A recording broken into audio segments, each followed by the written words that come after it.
Good evening, everybody. Brandon Adams, Rusty Manziel. Welcome into night 3 of our Corky KELL Dave Hunter Classic live here for KELL High School. We've got a big matchup coming up between Pebblebrook and Clarke Central. But first, we're going to pause for our national anthem.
Beautiful job there by the Pebblebrook band, giving us a national anthem. Great way to get things started. Once again, Brandon Adams, Rusty Manziel. Speaking of the Pebblebrook Falcons, fun to see them here tonight. 4-6 a year ago, but Coach Rodney Hackney, as he moves into his 31st year as a head coach, plans on changing that this year, getting back to their winning ways. They're going to throw the ball a lot more here in 2026. Wide receivers all over the place, and one of them to know for the Falcons is a wide receiver named Tyree Carter. Yeah, got some NFL pedigree. Dad, 2-time Super Bowl champion with the Pittsburgh Steelers. You like that to start with. 64 receptions, 760 yards, and 7 touchdowns. They're going to go with him. It's also a similar story for the Clarke Central Gladiators. They got off to a 1-5 start last year and then battled all the way back, become the number 3 seed in their region. They go into the first round of the playoffs, win a thriller against Effingham County, and obviously Coach Dave Perno, who's a name you may recognize from his time as a part of the Georgia baseball program. They want to build on that this year too. Bunch of wide receivers on the side for the Gladiators as well. One of those names to know. How about LaGracion Little? Yeah, committed to Georgia Southern. Here's a 5'10", 180-pound wide receiver. Brandon ran a 10.7, 500 meters.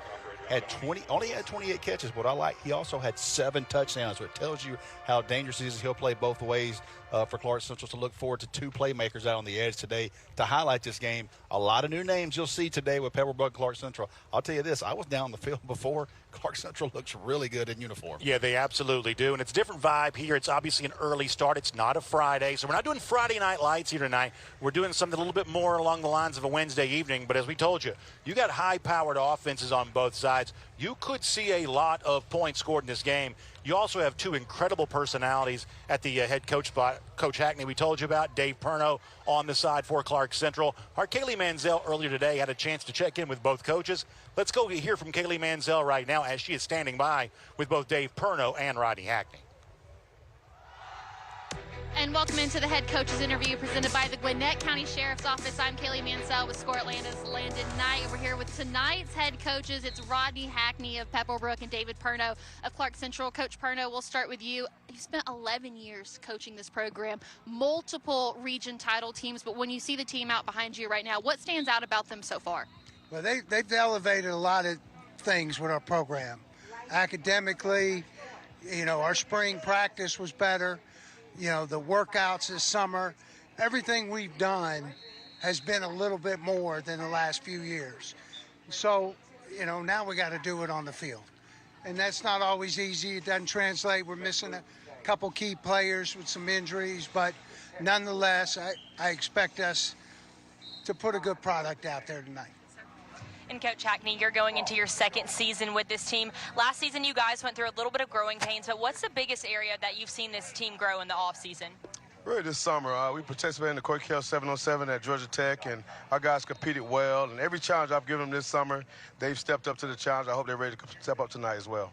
All right, Coach Perno, last year we saw you guys use multiple quarterbacks, primarily a 2-quarterback system, but now you've got one that's graduated, one that, we saw you use 3, mostly 2, but now you have one that transferred out, one who graduated, and now it's all in the hands of Hudson Welter. How have you seen him develop this offseason? How can you take that next step? It was Hudson is one of them. Yes. But it's in We're Trey's going hand. back to 2? Yeah, but no, it's in Trey. Trey wasn't ruled eligible for the spring game or the last week's scrimmage. So, but he'll get the nod tonight. Very talented guy, can make some plays with his feet. He's strong. He can, run inside if he needs to. He's got a really good arm. So, but we're not afraid to use Hudson if we need him. Hudson had a very good year last year for us, coming off the bench late in the season and kind of changed us, turned us around. But Trey will get the nod tonight, and we'll take it from there. We like a coach who keeps us guessing. Landon. And Coach Hackney, you have a lot of strength and maturity on your defense. Who are going to be some of these impact players we're going to see on the field tonight? Well, my biggest impact is going to be my defensive coordinator. He's been with me 20 years, so I expect him to make all the adjustments. But player-wise, it's going to be Tyree Carter. He's dad playing in the NFL, safety, so he's going to be a guy that's going to be all over the field. We expect big things out of him tonight. Well, coaches, best of luck tonight. We're going to kick off our day 3 of our Corky KELL Dave Hunter Classic coverage right after this. The Corky KELL Dave Hunter Classic is brought to you by GeorgiaConstructionCareers.com. Find your team. And presented by the International Brotherhood of Electrical Workers, Local 613. Electrify your career. You ready?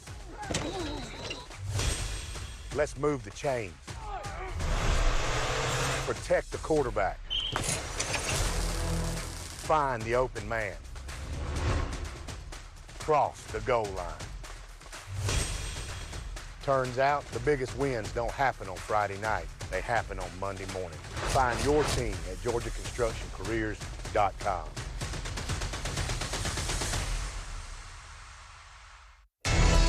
Great teams are committed, focused on the details, and work hard to be their best. From practice to games, right down to their gear. Your field is a critical part of the game that allows your athletes to showcase their abilities. Sports Turf is committed to bringing your team innovative sports surfaces with unparalleled performance. You bring the vision, our team brings it to life. A journeyman with Local 85, when you turn out, you can be hitting 6 figures. Okay, I have your back, you have my back, we're gonna do this together. We're one for all for one. College just wasn't for me. Let's look into actual career jobs that wouldn't take college, where I wouldn't, lose money and all that. Instead of losing a lot more money at the end, why not make money and make more money at the end?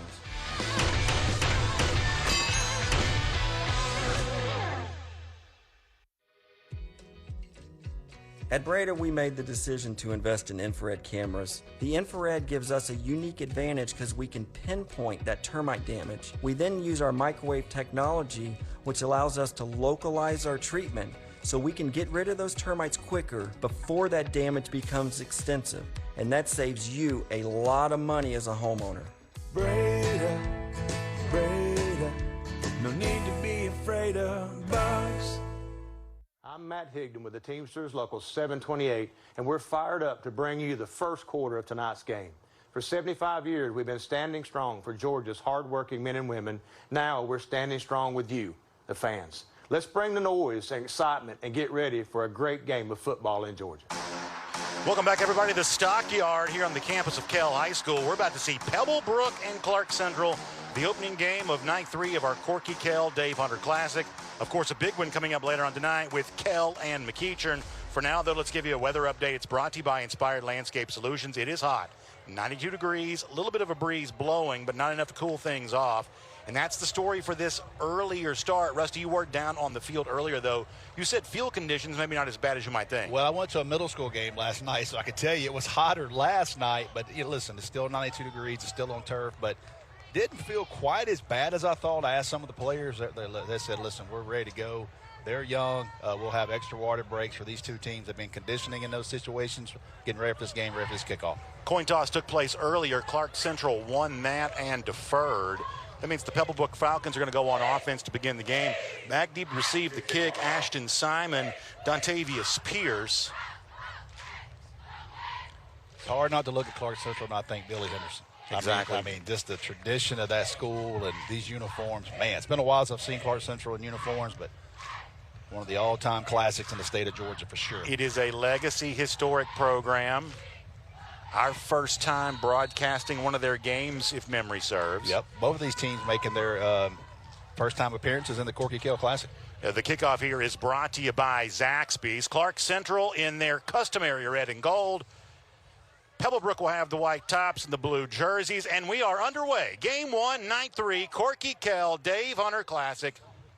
Kickoff fielded inside the 10-yard line. That's where the return's going to take place. Running into his own man, finally brought down inside the 15-yard line. That was Dontavius Pierce, but it's going to be a good job by the Gladiators on special teams, pinning Pebblebrook back long field to begin its first drive. Yeah, you talk about last week. We'll talk about this week. First live game. This will be first live action on special teams for these teams tonight. Get a chance to see Pebblebrook starters in offense. We'll call him Bo Benton at quarterback, presented by Tidal Wave Auto Spa.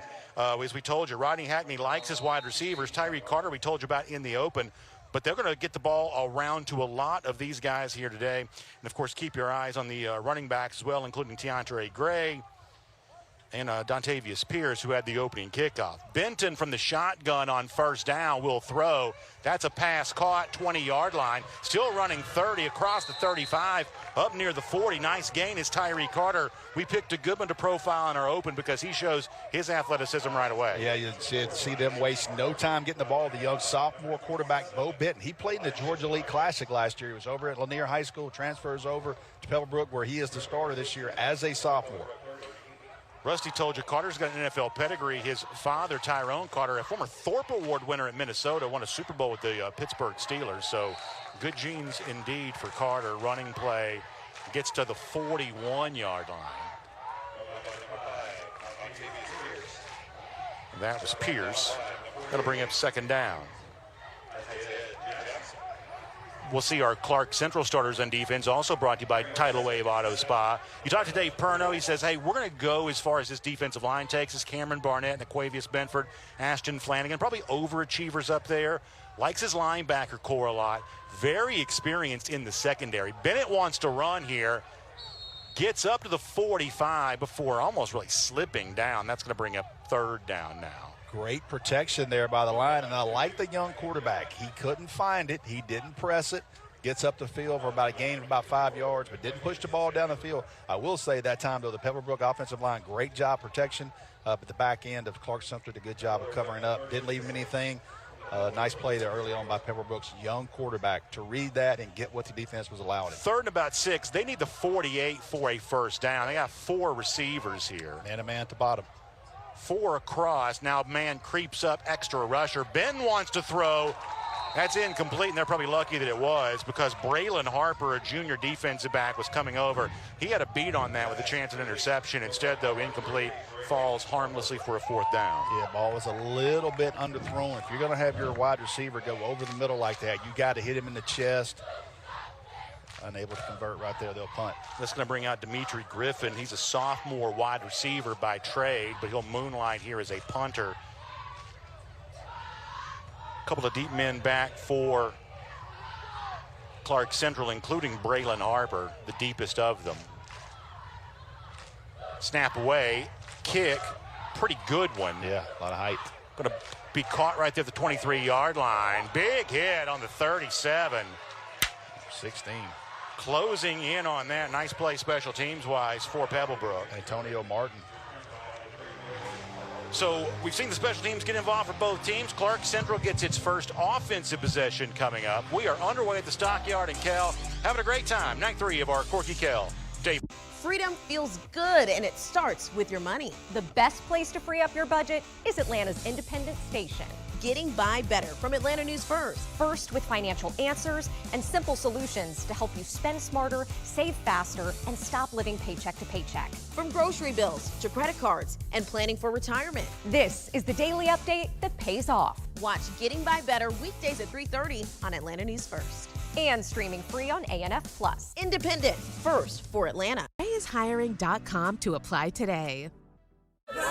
It is time to see the good side. I made this book to really inspire people. I'm Deborah Alfarone. Join me each week for stories that uplift, inspire, and remind us of the good happening all around us. It can save somebody's life. Because we could all use a little more good in our day.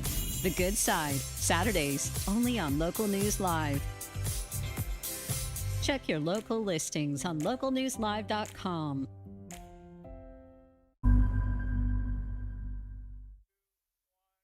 All right, welcome back, everybody. You see a look there at the offensive starters for Clarke Central, brought to you by Tidal Wave Auto Spa. Trey Bryant's the quarterback. He will not be the only quarterback that plays tonight.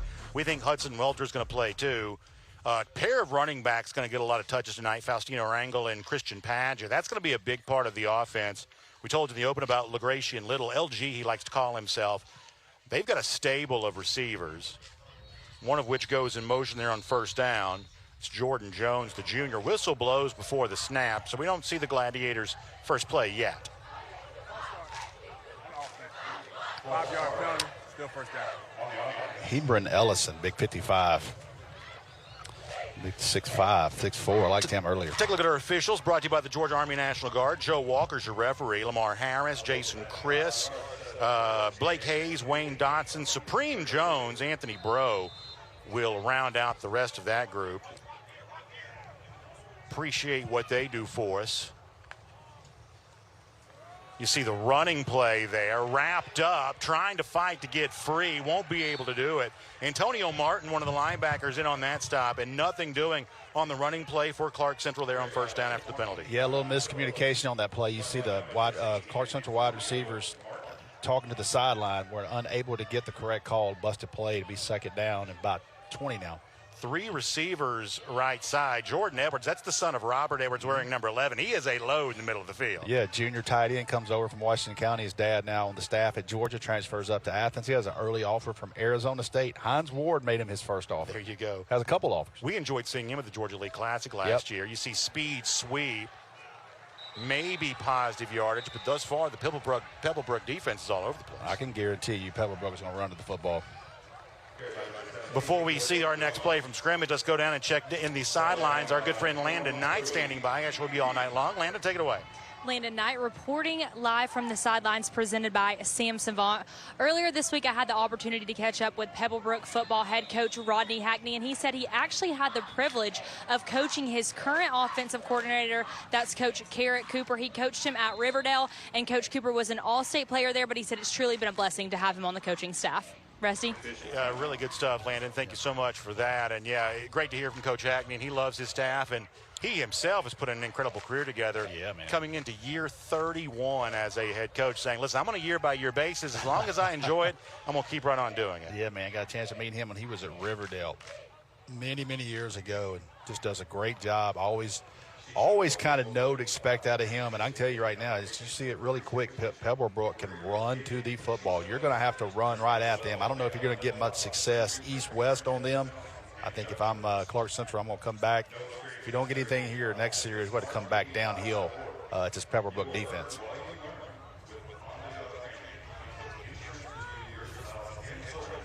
Clarke Central now, after a reasonable delay, getting ready to get back at it here. Looking at a 2nd and long. Will throw, pressure coming, shakes free of that. Now running.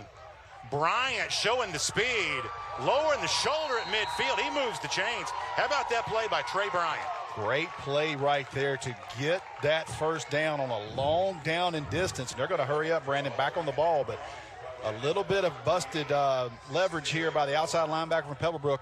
Run them off in man coverage. Nobody was there to help, and they convert. Bryant finds Falcon territory. They also make a switch now at quarterback. It's a wildcat direct snap that goes to LaGracia on Little. LG gets a couple down to the 42. More than a couple, really. Go back to that 3rd down. It worries you to death, Brandon, when you have man-to-man coverage and the quarterback gets out. Everybody was ran off. See if Clarke Central can get off the field here. Made a substitution. Jordan Edwards in late. Bryant back in at quarterback. It had been a pretty intense battle, it sounds like, between he and Hudson Welter. Welter, when playing a year ago, was very accurate, but it seems as if Bryant had the edge for most of that competition. Flag comes in again. False start on the offense. 5-yard penalty. Still 2nd down. Of course, you see the penalty ruling there, and as you follow below, the Breda Pest Management score ticker will both give you an update on the games that have already occurred in our Corky KELL Dave Hunter Classic. Look ahead to tonight, where we'll see McEachern and KELL later on. Tomorrow, it'll also preview the games at Blessed Trinity. I'm looking forward to being a part of that. And then on Friday, the triple header at Center Park Stadium. Georgia State bringing this Corky KELL Dave Hunter Classic to a close. First time ever for us, stretching over 2 weeks. This really more the official week 1. I guess you can call last week a true week 0. That was a true week 0 in the country. Yeah, exactly. Edwards is the big slot man again. You can't miss him. Bryant wants to throw. Pass complete. Little stays on his feet, fighting for what he can get, but not able to get much. That's going to bring up a third down. Nice job fighting off the blocks there by the Pebblebrook defense. You see them out there getting off blocks, running to the football. Quickly back up to the line here on third down.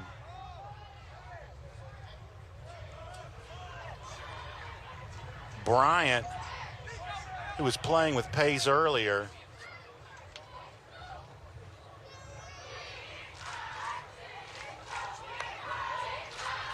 it's going to be a handoff hit right away, but Bryant keeps a great play fake by him. Going to try to set up the zone read pitch option play. But right now, this is a Pebblebrook team that's flying all over the ball. Watch them close right here. Look at them put their foot in the ground and close on this. Watch how many hats are there, Brandon. Yeah. 1, 2, 3, 4 coming up out there in space. Aggressive defense by Pebblebrook. Nice play by Cody Pickney there. Excuse me. Looks like they're going for it right here. Khalil Hester, yeah, might be a quick kick. On fourth down, call timeout. Clark Central showing 5 wide receivers, but now it'll be a first half timeout used by the Gladiators instead. A lot of Athens flavor, as you can imagine, here with Clark Central's down on the field before. Former Georgia wide receiver Damian Gary on the staff. Yeah, the offensive coordinator here. And speaking of the Gladiators, you get a look at their impressive roster. LG Little, we've told you about. Bron Ellison, the offensive lineman, good-looking player that he is. Quatavius Scott, one of the safeties. As we told you, got off to a slow start a year ago, fought back, made the playoffs, won a first-round thriller against Effingham County. And, of course, this resume brought to you by GeorgiaConstructionCareers.com. Splitting the all-time series with Pebblebrook, 1 win apiece. So on fourth down, looks like actually Clark Central will now think better of it and come out for a punt. Yeah, it looked like to me they might quick kick it, you know, the way the quarterback singled in there by himself on an empty set. But why not just set up and get your snapper in, coverage, kick coverage team on the field, takes those guards and tackles off the field. Tyree Carter and Ethan Moore, the 2 men back to receive this for Pebblebrook. It'll be Moore calling fair catch, and he lost the football. He slipped on the turf, lost the football. It is up for grabs, and Clark Central is going to come up with a massive play on special teams, setting themselves up for a very short field. We can just put it on record, Brandon. Early season special teams. We'll see it tonight. We saw it all last week, certainly. We'll see it tomorrow, and we'll see it Friday. Moore makes the right decision to go for the fair catch.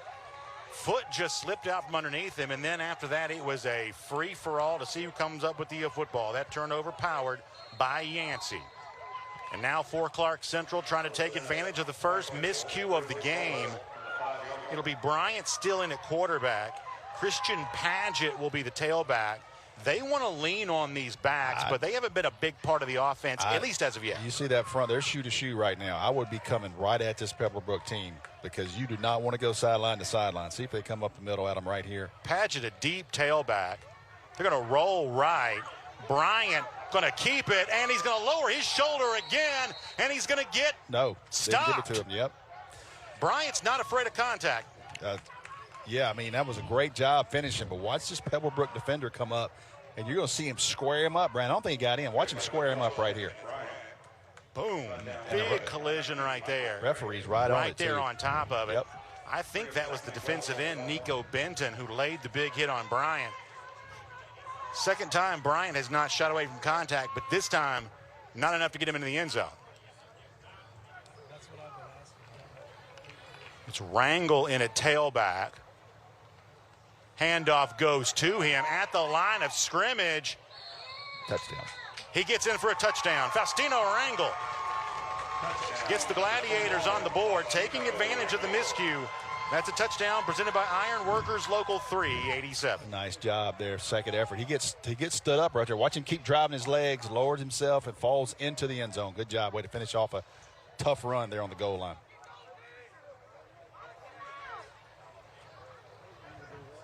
So 2 big plays for Clark Central as the extra point comes up, presented by Millwrights. Bryant has the long 3rd down run to convert and get into Falcon territory. And then after the drive stalls, the punt mishandled by Pebblebrook. Clark Central falls on an inside the 5, takes 2 plays, gets in the end zone. Faustino Rangel gets Clark Central on the board. Pebblebrook looks for a response coming up after this.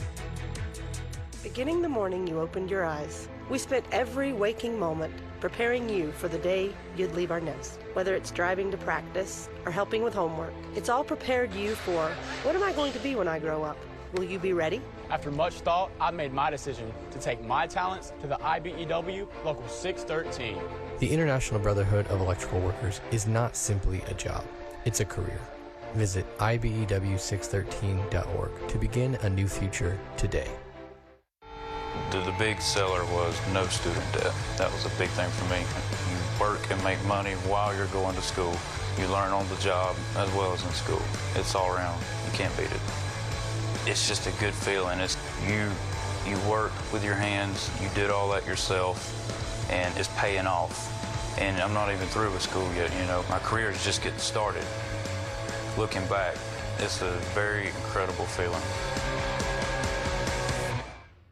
Northside Hospital Orthopedics is here to keep you moving with elite orthopedic, sports medicine, and joint care locations across the state. We'll be by your side because Georgia moves us, and we keep Georgia moving. Transform your outdoor space with Inspired Landscape Solutions Incorporated. With 34 years of expertise and a passion for innovation, we offer full-service maintenance, custom hardscape, outdoor living design, irrigation, lighting, and so much more. Whether you're envisioning a serene garden retreat or a vibrant outdoor entertainment area, we bring your dreams to life. Inspire Landscape Solutions, where creativity meets craftsmanship. The GeorgiaConstructionCareers.com Corky KELL Dave Hunter Classic is sponsored by Sports Turf. We pursue perfection because it's your legacy. The Georgia Army National Guard. Live here, serve here, work here. Uncommon is calling. Smart Local 85. Sheet metal is a smart move. Zaxby's. Zaxby's famous fingers and sauces. Try some after the game at your local Zaxby's. And by Score Atlanta, your source for Georgia high school sports. Brandon Adams, Rusty Manziel, 7-0 our score. Game 1 of 2 tonight from the Stockyard KELL High School. This one sees Clark Central on top of Pebblebrook 7-0 after a Faustino Rangel score from inside the 5-yard line in the previous possession, taking advantage of a Pebblebrook miscue on a punt. And that'll be on a series they really had stopped Clark Central. Defense had come up with a couple of big plays. One busted play on a long 3rd and 20 scramble, but just a crucial turnover early on. Shepard Trotter's kick is a booming one, going to be fielded right at the goal line, but returnable. Getting up across the 20 near the 25-yard line. And that is where Pebblebrook will be in business once again. Dontavius Pierce on that return.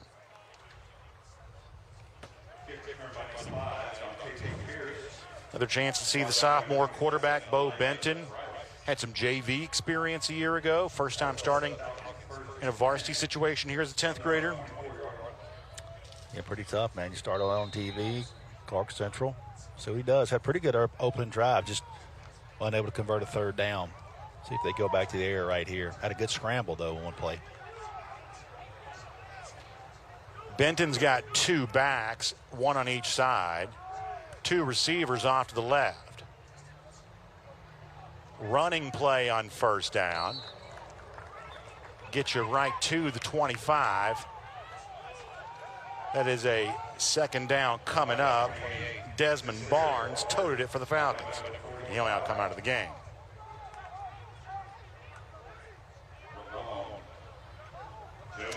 Those were pretty big up front defensively. Impressed by the number of players in this program. Yeah. Got a good bit of depth. They'll play a lot of guys. And really, it's remarkable. High school football in the Athens area has grown so much. Clark Central's obviously successful. You count the 2 Oconee schools. I'll count Jefferson in that. The running play gets across the 30-yard line, finding some success on the ground, this time going to Teontae Gray. I'll tell you just down the road who to watch out for. Big upset in the playoffs a year ago. That's Jackson County. Yes, with Ben Musser transferred over from Prince Avenue there. Yeah, that's exactly right. We'll go down and check in with our Kaylee Manziel. Thanks, guys. Kelly Mansell from the field, presented by Berkeley Access. For those of you that are just now joining us, you may know Clark Central's David Perno for his 11 seasons as the Clark Central head football coach. But before that, he was a standout tailback at Clark Central who led the Gladiators to the 1985 5A state championship. He also went on to play baseball at the University of Georgia, where he won the national championship in 1990. After college, he spent 18 years as a baseball coach and spent time as the head coach of the Georgia baseball team, where his teams participated in 5 regionals, 3 super regionals, 3 College World Series appearances, 2 SEC championships, and also he won head coach of the year one time. How's that for winning culture? Back to you guys. So very impressive, Kaylee, and so was this Clark Central defense, flying to the football there and forcing a 4th down. Griffin going to have to punt again. Gladiators looked great there on that 3rd down stop. Good punt. Letting the ball roll, and that's going to be extra yards. Good chance for Pebblebrook to flip the field. Maybe a decision that the return man might like to have back. Yeah, you want to catch that one. You gotta pick that one up. While we have a moment, let's give a shout out to our friends at Breda Pest Management. Switch your termite protection to Breda Pest Management and your rate locked in for 10 years. Breda's protected homes from termites for over 50 years. Protect your home with confidence. Breda. They handle bugs and critters. All right, back on offense again goes Clark Central. Empty set. 5 wide for the Gladiators. They're showing blitz. Clark Central's going to change the play. Let's see if Pebblebrook comes out of that. They are man-to-man right here, showing some pressure from the 2 inside backers. Not in a hurry. High snap. Handoff, running right side, 35-40, looking for a block. There's going to be a flag that brings that back. 2 of them. The Gracie Little had the carry, but this is going to come back. Yeah, they're going to get a wide receiver out on the edge, tackle to Pebblebrook, defensive back. Easy call from that official, but it was like a second flag thrown toward the end of the play.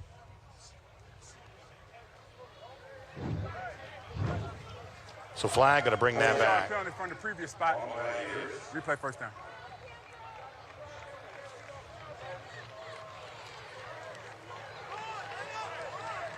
You see the numbers in situation with LaGracia and Little. Going to Georgia Southern, 3-star prospect. Is ranked by Rusty's friends over at Rivals. Bryant on 1st and long after the penalty.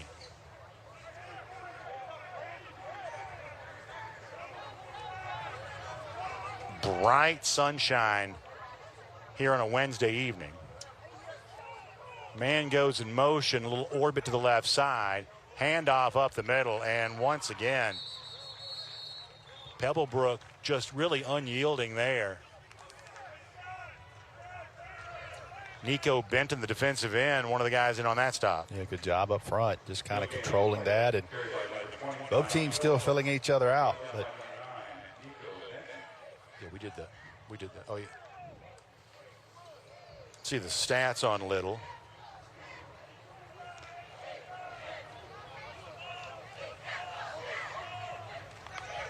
Looking now to 2nd down. That's a handoff once again. And I'll say this. I challenge Clark Central to go north and south. That ain't working. on this drive. Phillips had that carry. But thus far, whatever it has been, Pebblebrook has been equal to it. Now going to look at third and very long. Another 5-wide look, completely empty backfield.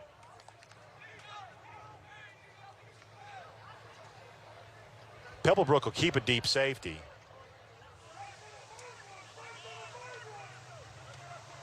Three across, only one down lineman though. Pressure coming, dump off pass, complete to Jordan James. James gets up across the 35, near the 38, well short of the first down though. There is a chance though that Clarke Central gets enough to go for it. Well, they got about 4th and 1.5. It's actually a little closer, Yeah, good spot. It's a little closer than I realized. Sun shining right in our eyes. Didn't see how close that was, the marker, so good job by Jones. He got close enough to consider it. They're going to snap the ball to Bryant. Bryant looking for a block. He got it. And he got it. Converted with his legs on 3rd and long earlier and completes a pass to Jones on 3rd and long that sets up a running play, and Bryant helps move the chains again. You know what I like about that? If you're going to go for it, have conviction. They didn't play around. They tried to jump off sides. They got in their formation, snapped the ball, and went with it. Do they have those two plays packaged together? Probably. Bryant will pass. Got time. Now wants to run. Makes a man miss 45. Still running 50. Into Falcon territory outside, out of bounds inside the 40. Boy, he buckled a defender. Watch this Pebblebrook defender come up one-on-one in space. Watch him as he breaks the pocket. Watch him buckle this 29 right here. Woof. Yeah. Slipped a little bit, but he put the brakes on and made him move. Bryant has been dangerous with his legs. Clarke Central leads by a touchdown, now looking for more. Going 4 receiver set this time with trips congregated on the left side. Edwards, the big one in the middle. Dump off screen, that's Little. Little fighting his way down near the 31-yard line. That's going to bring up a 3rd and short.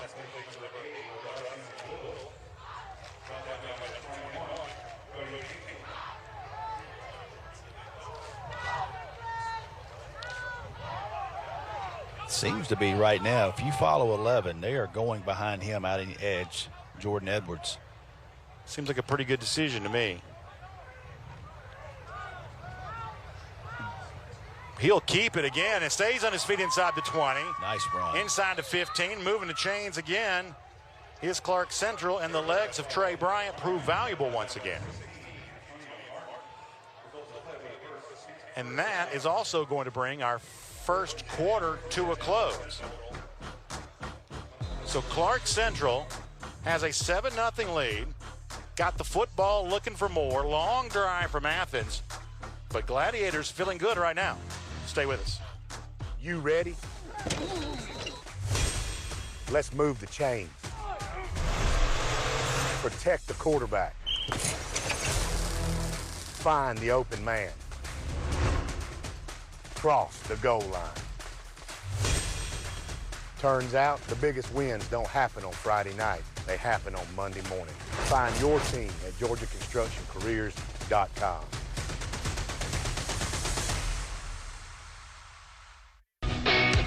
The Georgia Sheet Metal JETC equips apprentices with the knowledge and skills required to start a rewarding career in the sheet metal industry with programs in HVAC, industrial welding, and testing, adjusting, and balancing.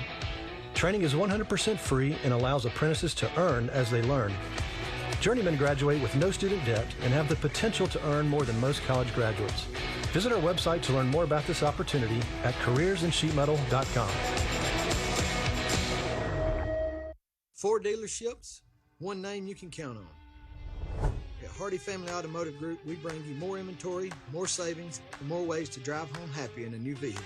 Shop tough trucks at Hardy Family Ford, premium SUVs and performance at Hardy Chevy GMC, huge selection at Hardy Superstore, and quality pre-owned vehicles at Hardy Resale. And with Hardy Mobile Service, Hardy rolls to you. Hardy Automotive Group, different roads, one destination. We love it and we need it. What sets us apart? At the Gwinnett County Sheriff's Office, we're guided by the mission to serve and protect through dedication, professionalism, active cooperation with the community, and respect for human dignity. Our core values, integrity, service, respect, and progress, are at the heart of everything we do. If you're ready to make a difference, join our team. Start your career today with the Gwinnett County Sheriff's Office. Apply at GoGCSO.com. Your future awaits. The Georgia State Building Trades, we're excited to bring you the second quarter. Just like building a great football team, the State Building Trades build strong careers, even stronger communities. From apprenticeships to expert craftsmen, the Georgia State Building Trades keeps Georgia moving forward. Second quarter action set to begin. Brandon Adams, Rusty Manziel, our Corky, KELL, Dave Hunter Classic, presented by GeorgiaConstructionCareers.com.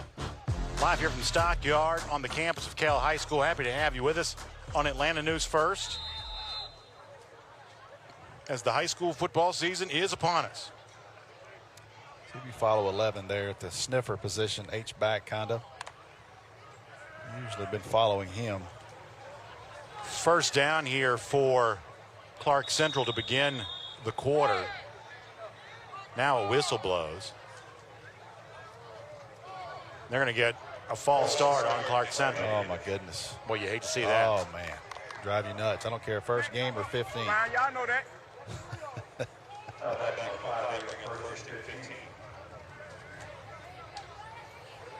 Too easy of a 5 to give up there in the red zone.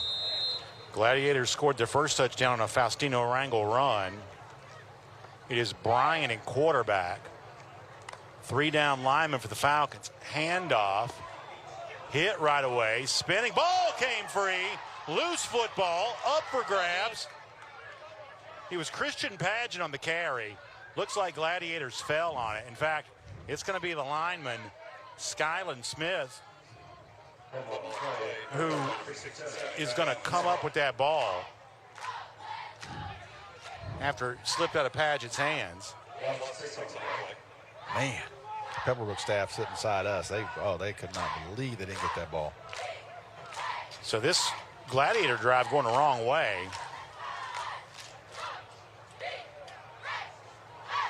Linebacker creeps up near the line of scrimmage for Pebblebrook. That's Alex Moore, the senior, in the middle there. A couple of deep safeties for Pebblebrook.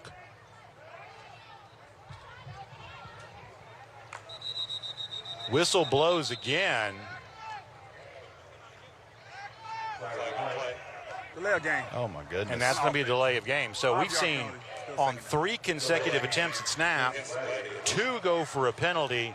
1 went for a fumble that the Gladiators did recover, but lost about 6 yards in the process.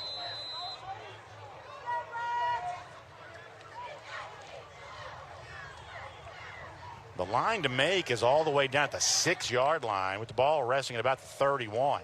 That's a handoff, room up the middle. That'll get some of that yardage back inside the 15. That's Faustino Rangel again. There you go, like that.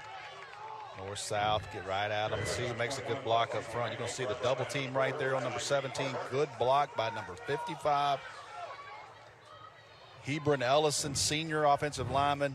He takes the Pebblebrook defensive lineman, knocks him out of the hole, and is wide open because of that. Big contact right there at the line of scrimmage. And I tell you, a guy who's been laying lumber all night long has been Nico Benton, junior defensive end, and he was a part of that collision right there.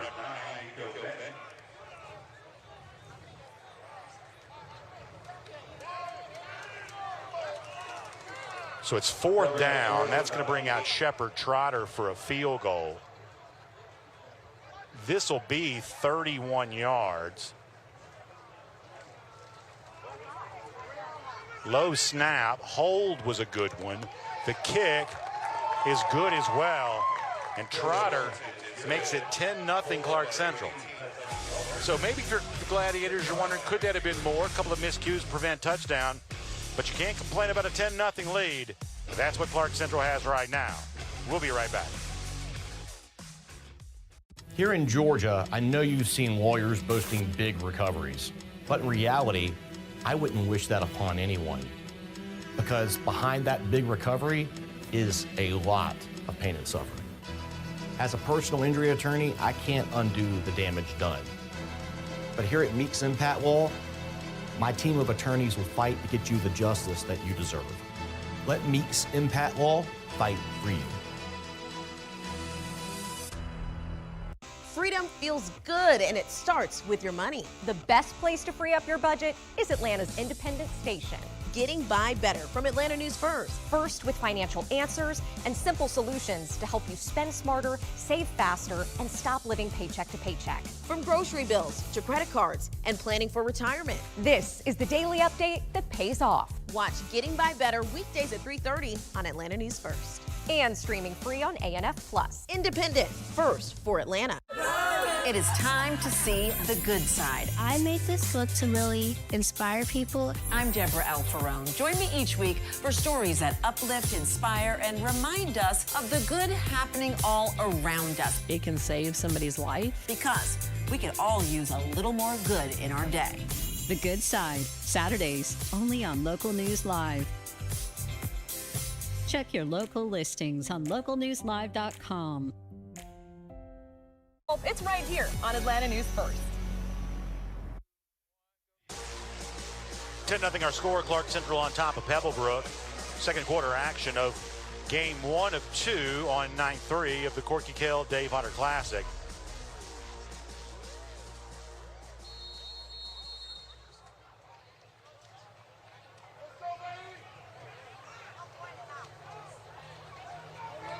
Trotter will kick it again. Dave Perno saying this week about his kicker, Shepard Trotter. He may be the best prospect we have on our team. This will be a touchback. First of those for him tonight, but an incredibly valuable weapon when you make no space for a return. Best, oh man. Yep.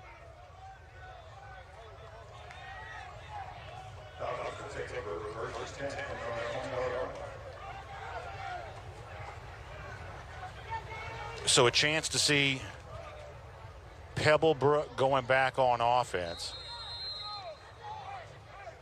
What'd you like to see from the Falcons on this possession, Rusty? Get the quarterback in a little bit of rhythm. You know, I think they've been trying to take a couple of shots here. Let's get him in rhythm. I think the first play of the game, he threw a nice ball. It got out of his hand quick. Let your guys eat up in space a little bit. Get out of his hands a little bit quicker. Benton tries to do just that. Unfortunately for him, though, right in the direction. Oh, my goodness, man. That hit the Clarke Central defensive back right in the worst spot possible. I mean, it really did. Oh, man. You got to think about this young quarterback, too. First ever varsity start on TV. A little bit of nerves. Hopkins that almost had the interception. I'll tell you, these shadows oh, my goodness, boy. with me. Ooh. I believe that was Hopkins.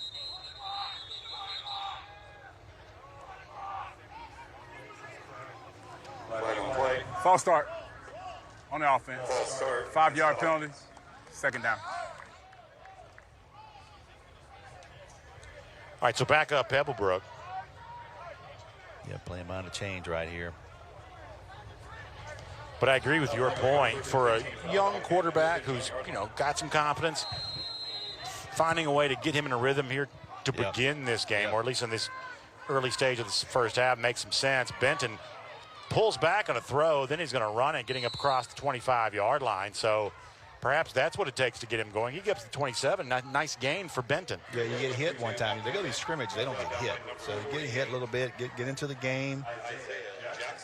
Makes this down distance a lot different now, Brandon. We start talking about 3rd and 5. Yeah, much more manageable now for the Falcons. See if they get number 4 involved. This is their guy, Tyree Carter. They also go empty backfield on this. Throwback by Benton. It's going to be hit right away. Good job closing defensively by Davion Richardson for Clarke Central. Got 2 flags down late. They hit the quarterback late? Not sure. Yeah, got roughing the passer. Screen play the backside, and the defensive lineman was unable to hold up. Nice job there by number 1. I want to make sure we mention that. Davion Richardson, what a nice play. He closed quick, didn't he? Yeah, man, he trailed his receiver. He saw something was up. He just followed him underneath the blockers and made the tackle, but unfortunately it's going to be a first down for Pebblebrook based off this penalty of roughing the passer.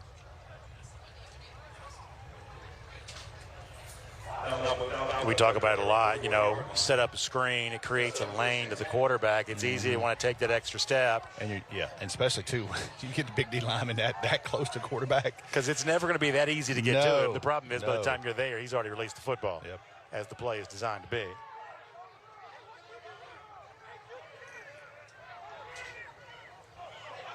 That two-man in motion, they didn't call it. The snap goes, in this case, to Ashton Simon. Simon gets to the 39. We definitely had an illegal shift there. We had two men moving at the same time. We looked like that Montreal League there. We had two guys moving at the same time. Montreal Alouettes, is that what they are, the Alouettes? Yeah, man. Toronto Argonauts. We'll see it again. Boy, see him up top.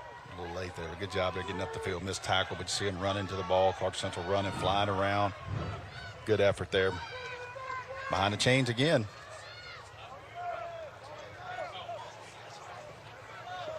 Going to throw. Ball was probably hit as he did throw. Benton had a little bit of contact as he's trying to get rid of it. Isaiah Jackson, 48, junior defensive lineman, comes in, is able to scrape his hand as he turns loose.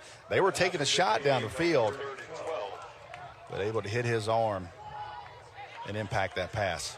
So now third down coming up. They need the 40, so we'll call it, actually they need the 50, excuse me. So third and about 12. Gladiators showing pressure. Running back shifts to the left now. Coming after Benton. Benton sets up another screen. It's going to be hit right away. Clark Central is all over the place on defense, including right there. Faustino Rangel, touchdown on offense. Big tackle on defense. Gladiators looking good with their senior. Boy, they are sniffing out these screen plays, especially on down and distance plays. Third down. That was a nice job. He tried to set up the middle screen. The linebacker is responsible for that and flies right to, lets the running back take him right to it and tackle him in space. Good job there by Clark Central. Not to let a penalty affect them. They go back, get the stop, and force the punt here, or the attempted punt by Pebblebrook. Dimitri Griffin will punt. Braylon Harper will be the man back for Clark Central. Gladiators trying to seize all the momentum here with 7:15 to go, second quarter of play. Griffin's got a long frame. You notice when he lines up a receiver and see him there as a punter too. This one, though, going to be shorter. It's end over end, and it's going to take a Gladiator bounce way back into plus territory there. Big break for Clark Central as that ball bounced, and much like I wish my pitching wedge would do, shot right back. It is Clark Central on top, and we'll be back after a quick break. If you've been in a recent crash, watch out. Some lawyers are buying your confidential accident data to get your business. Lawyers who do this are unethical and don't have your best interest in mind. You deserve better than that. What if that $20,000 offer from the insurance company could be $200,000? Choose the wrong law firm and you will get less money. At Montlick Injury Attorneys, we've recovered billions for our clients the right way. Call Pound Win. That's Pound 946. Storms don't strike when it's convenient. That's why you trust the Independent First Alert Weather Team. Independent means we're always ready to go on air. Other stations answer to a network. We answer to you. This is why we First Alert. We go live no matter what's on the screen, so you can plan and prepare. We stay on as long as it takes. 7 meteorologists, 1 mission, your safety. We're gonna get through this thing. First Alert Weather is on Atlanta News First. Independent, first for Atlanta. Mic check, 1, 2. Let's roll it. I'm Lee Zurich. I'm Tisha Powell. This is Investigate TV Plus. We start with real people and real questions. We listen first, then go get answers. Giving you the tools to protect what matters most. And wherever the truth leads, we go.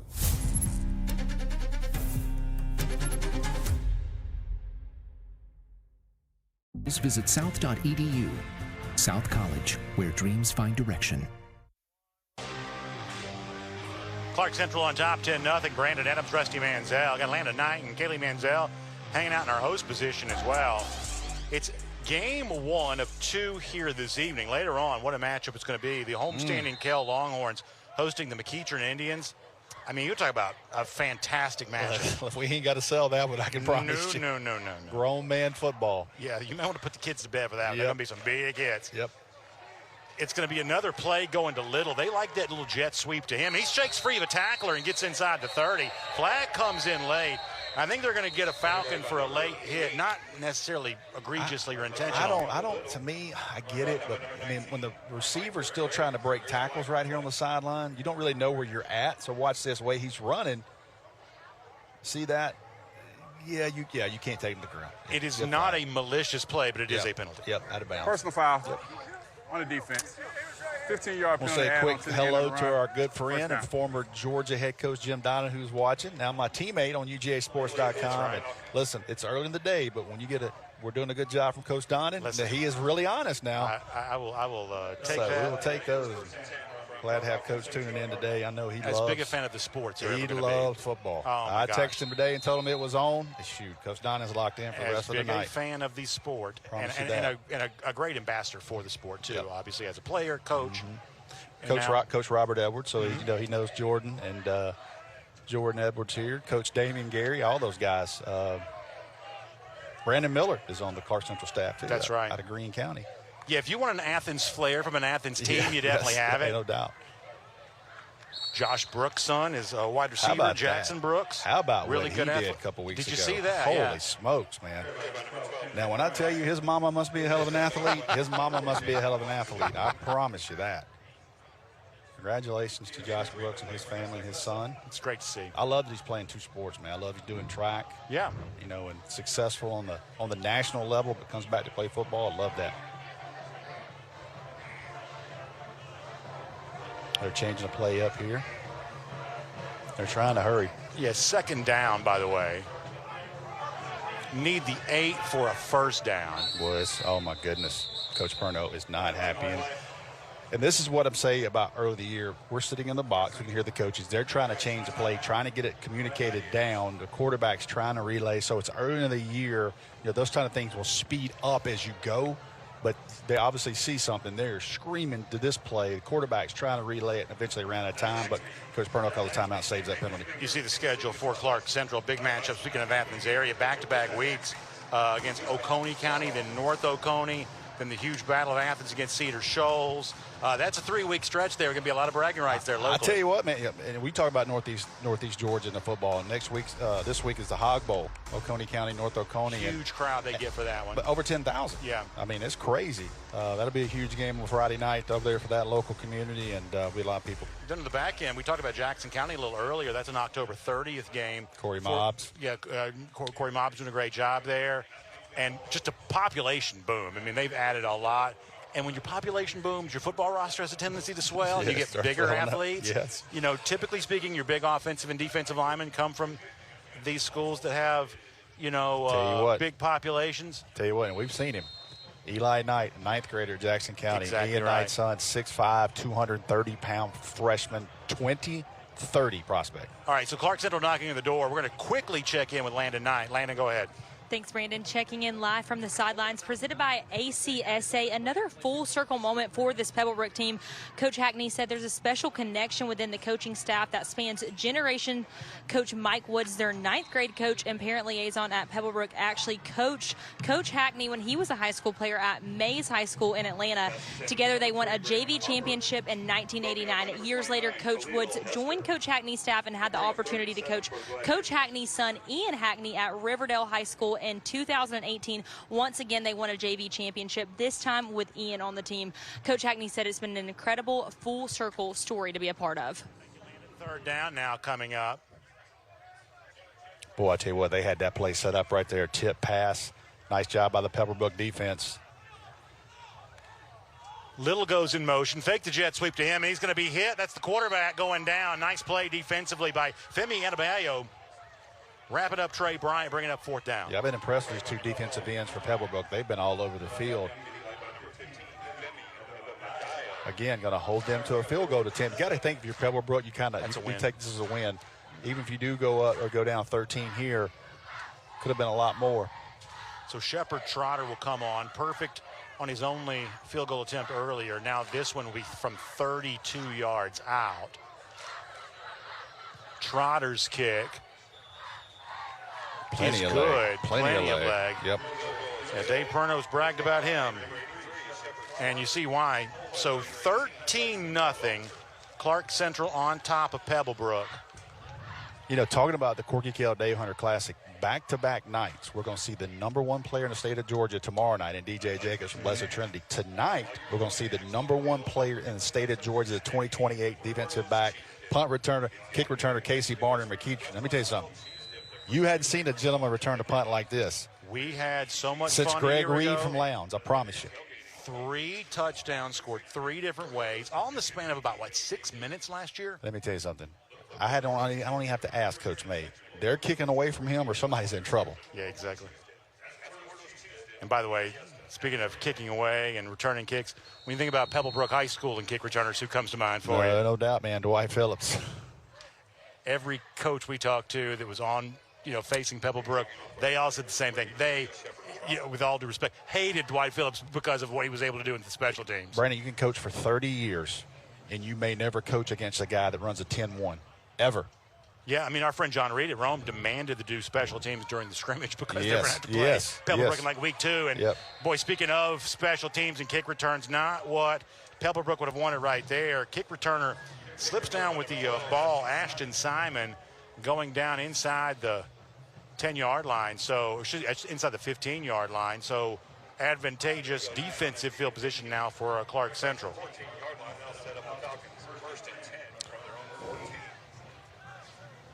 Try to get the run game going, get a little something to move the chains, get a little momentum here.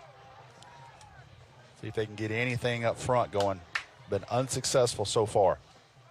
5 minutes left to go in the first half, down 13-0. So Bo Benton trying to get this offense going. He'll take the snap, handoff, and that's a slip down again right there. Twice. This one by Dontavius Pierce, almost the same spot. Yeah. Quick shout out to our friends at Breda Pest Management. If critters are creeping in your attic, you better call Breda Pest Management to get a highly trained expert to kick those critters out. Under the Breda Wildlife Guarantee, if any critters return, you're covered at no additional cost. Breda, they handle bugs and critters. So lost yardage in the first down play because of the slip there. Interesting that it occurred very close. Back-to-back plays near the same area with both a kickoff and a play from scrimmage. Fake handoff this time. Benton going to crank up and throw and fight for the football. Falls incomplete. Trying to get Ethan Moore involved. Sophomore receiver had a chance, but pretty good tight coverage prevented that from happening. Yeah, Davion Richardson again. Not the biggest defensive back, but, man, been impressed with him so far. Watch him just blanket this receiver. The receiver has to turn to the defensive back. He's going to come over the top and bat it down almost. Yeah. Got to give your receiver a little bit more touch. That was more of a line drive ball. And when you can't stack the defensive back, you have to turn into a defensive back as the wide receiver, try to knock that down. But nice job there by #1 senior defensive back for Clarke Central, Davion Richardson. Blew up a screenplay earlier. Big night for him in the first half. Pressure coming from Clarke Central. Benton going to step into it. Now going to dump it up. Man open. It's a pass caught. Had to jump to get it, though.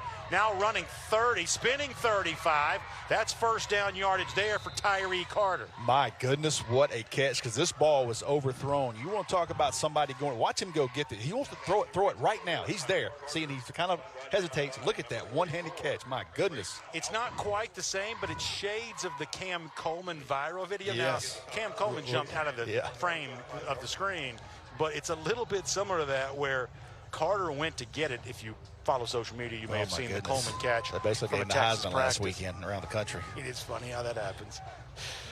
Barnes goes in motion. Quick strike over there on the left side. Fighting across the 40-yard line. That is Tyree Carter once again. I like it, man. He's your best player. Let's get him rolling. You make a catch like that, you get another touch. He comes out for a quick breather, gets something to drink right here. It's going to bring up second and about 5.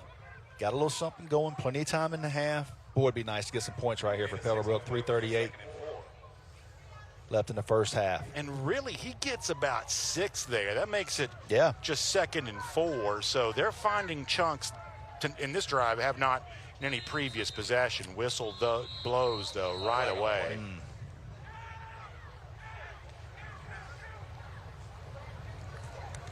False start on the offense. 5-yard penalty. Still second down. I didn't see the move. head ref here threw that pretty quick, so I would imagine offensive lineman there. Yeah, certainly not disputing that it occurred. It just didn't pop out to me in real time. 3:23 to go. As Rusty told you, it's McEachern, KELL later on. Long playoff run for the Longhorns last year. McEachern 10-0 regular season before being dealt a surprising early upset.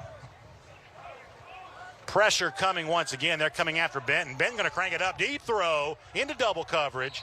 His intended target was Dimitri Griffin. That's incomplete. Again, Davion Richardson. I mean, I know he's not the biggest guy, and you look like you got an advantage on him. I'm telling you, he is playing a lot bigger than he is, and he is playing with confidence. A lot of times when you wear number 1, you got some juice to you. You had to win a battle. You got to win something. They don't look at you and go, look, you got a long way to go. Well, let's go ahead and let you wear 1. Well, and you talk to Dave Perno, he loves his secondary. He says we bring back everybody in that group. Both starting corners are veterans, and starting previous year, they only lost 1 guy out of the secondary. So they're not experienced everywhere, but they're pretty experienced in the secondary. Braden Malcolm standing up, wanting to bring pressure from the left side. Benton going to throw. That's into traffic. Ooh. Dimitri Griffin had it and goes right through his hands. That was about to be a big throw and catch, but Griffin not able to squeeze that one in. Man, you got to help your young quarterback right here, because this is one he throws on the money. Maybe just a tad behind him. But everything about that, other than the reception, looked, I thought, really pretty strong. Yep. Benton stood there, delivered it. Griffin did a good job creating space for himself.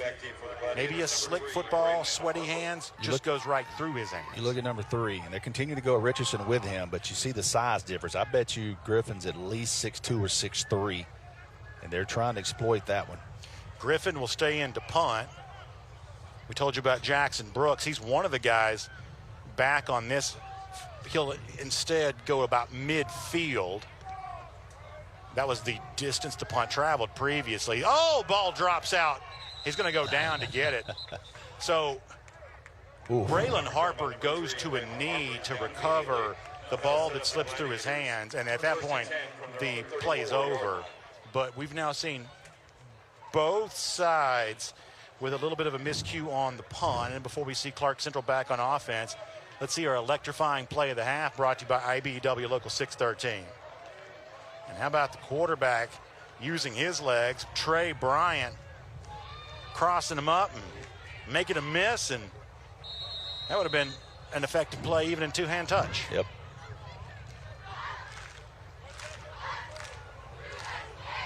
So Gladiators back at it here.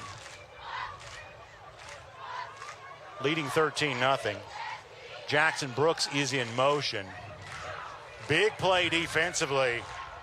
Alex Moore among those still wrestling for the football, interesting.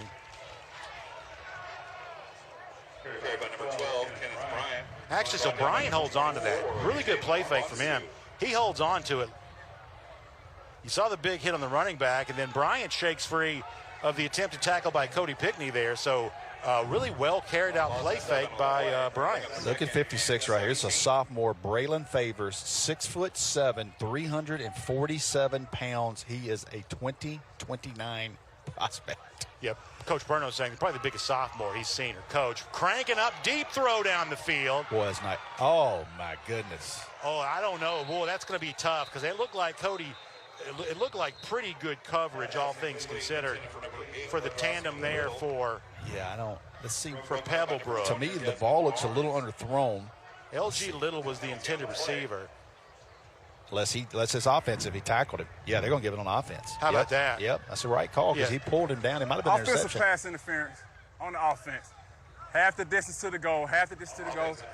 Replay second down. It's a really good call. You see him, he grabbed the jersey. Yep. Sincere Walker, who had the coverage, and you're right, he did grab the jersey and prevented what could have been an interception. Correct. That's a good call and a great job by the officials for seeing that. He was on that. You know it's the right call when the Clark Central staff don't even argue with you on the sidelines. But watch the end when you watch him grab his jersey right there and holds him up. Yep. It is still a very bright sunshine. And it's going to get brighter in the box. Second down after the penalty. Now, this is interesting right here. Pebblebrook has 3 timeouts left. If they want to play it for a chance at the 2-minute. No question. Shane Walls, tight end, going to run in late for Clark Central. Jackson Brooks going to run off. Gladiator 14-yard line.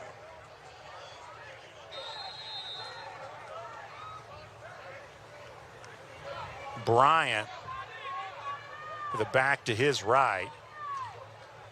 Wants to throw, setting up the screen. That is a pass complete. Running 20, cross the 20, up to the 24. That's Zion Phillips, Jr. Man, I would call timeout right here. Pass complete to number 20, Zion Phillips. Brought down by number 70. Whew, that's a lot of clock going to run off right here. Seems like that's the case. Bring a 3rd and long for the Gladiators. We're ticking a minute 30 now in the half. Clark Central justifiably is no hurry whatsoever.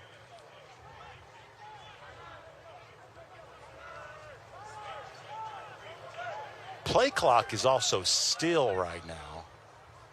Yeah, they were working on that before the game. Apparently maybe that's being kept on the field. I haven't really had reason to look yet. Bryant going to throw, and it's going to be intercepted. Picked off and coming back the other way. It's Ethan Moore. He's down the sideline. There's a flag down, though. I think it's holding on Clark Central, I believe. If this play stands, it is massive for the Falcons. I believe it's holding on Clark Central. Ethan Moore may have come up with an interception that could change this game. Or is it post-possession interception?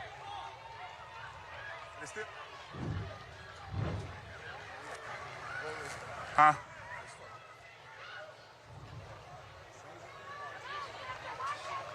Based on the initial signal, Pebblebrook fans may not like this. Oh, man. They getting him rough for the passer? That's what it looked like he was about to signal. Ooh. Now they're still talking about it, but the my hand was, goodness. I don't want to read too much. The hand was coming up. They gave that. They're looking toward the Pebblebrook. And they are moving in Clark Central's direction. I want to see this one. Roughing the passer on the defense. 15-yard penalty from the previous spot. Automatic first down. That is going to negate the turnover. One of the few penalties, by the way, in high school that is automatic first is a roughing play. So that's Let's see here. Hard to tell. Yeah, I couldn't tell from right there. It's a great interception, great return.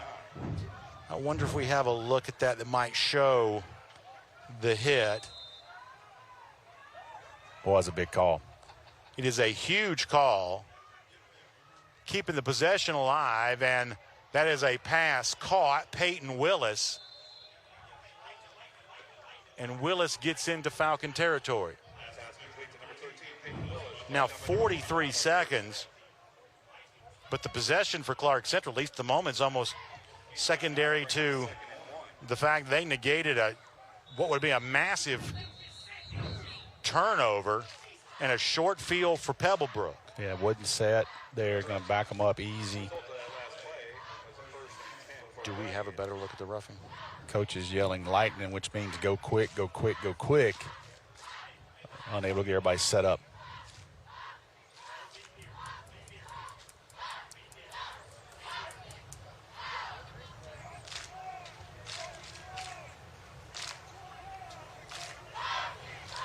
A lot of communication.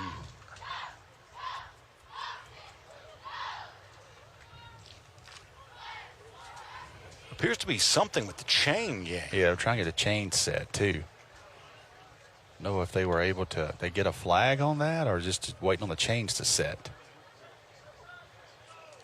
Yes, they're going to call it 2nd and 1. Need exactly midfield for a first with 28 seconds. And keep in mind, Shepard Trotter is a very good kicker for Clark Central.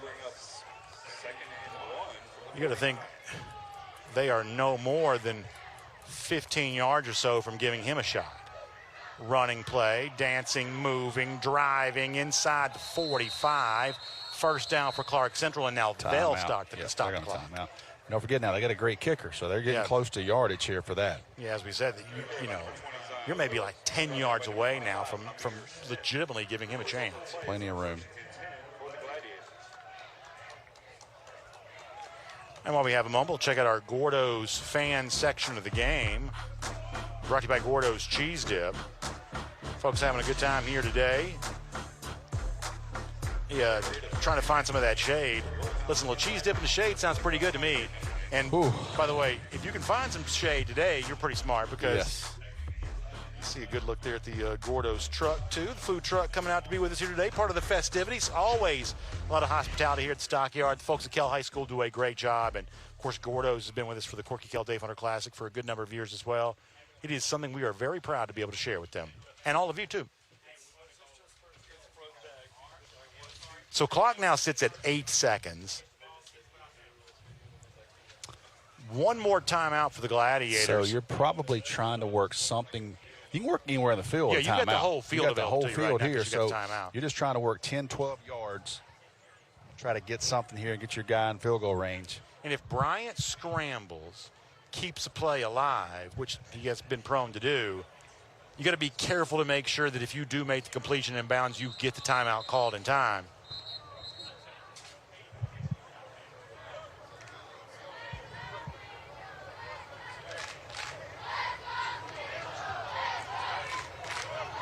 They'll definitely try it from the 30. They may try him from the 35.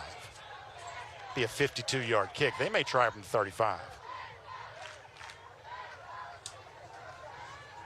And if you're Pebblebrook, you got to play pretty tight right here, right? You've already given up 2 field goals. Yep. They'll sag a little. And now does Pebblebrook want to talk about it? Whistle blows again. LG Little is going to come out of the game. Peyton Willis, recent transfer from Grayson, going to slide over and become the receiver on the far side, above top of your screen. It'll be DJ Foster down the bottom, left side of the formation. Bryant rolling right, clock ticking. It's a pass. Is it complete? They're going to say yes. Boy, he was fighting to secure that with 1 second. They're going to say he got it. And they're going to bring out Shepard Trotter to try what's going to be they may not have a timeout. 51-yard kick. Yeah, that's it. Wasn't able to get it. They didn't have a timeout left, I don't guess. So we had them with a timeout. Apparently did not. Clock runs out. I'm not sure he ever secured that completion anyway. So that may have been a ball don't lie situation. Either way, if you're Clark Central, you feel good about where you are right now. Up 13-0 going into half. We'll take a quick break. We'll come back and have you plenty of halftime fun. First of a doubleheader for us here at KELL High School. Stay with us tonight here in Atlanta News First.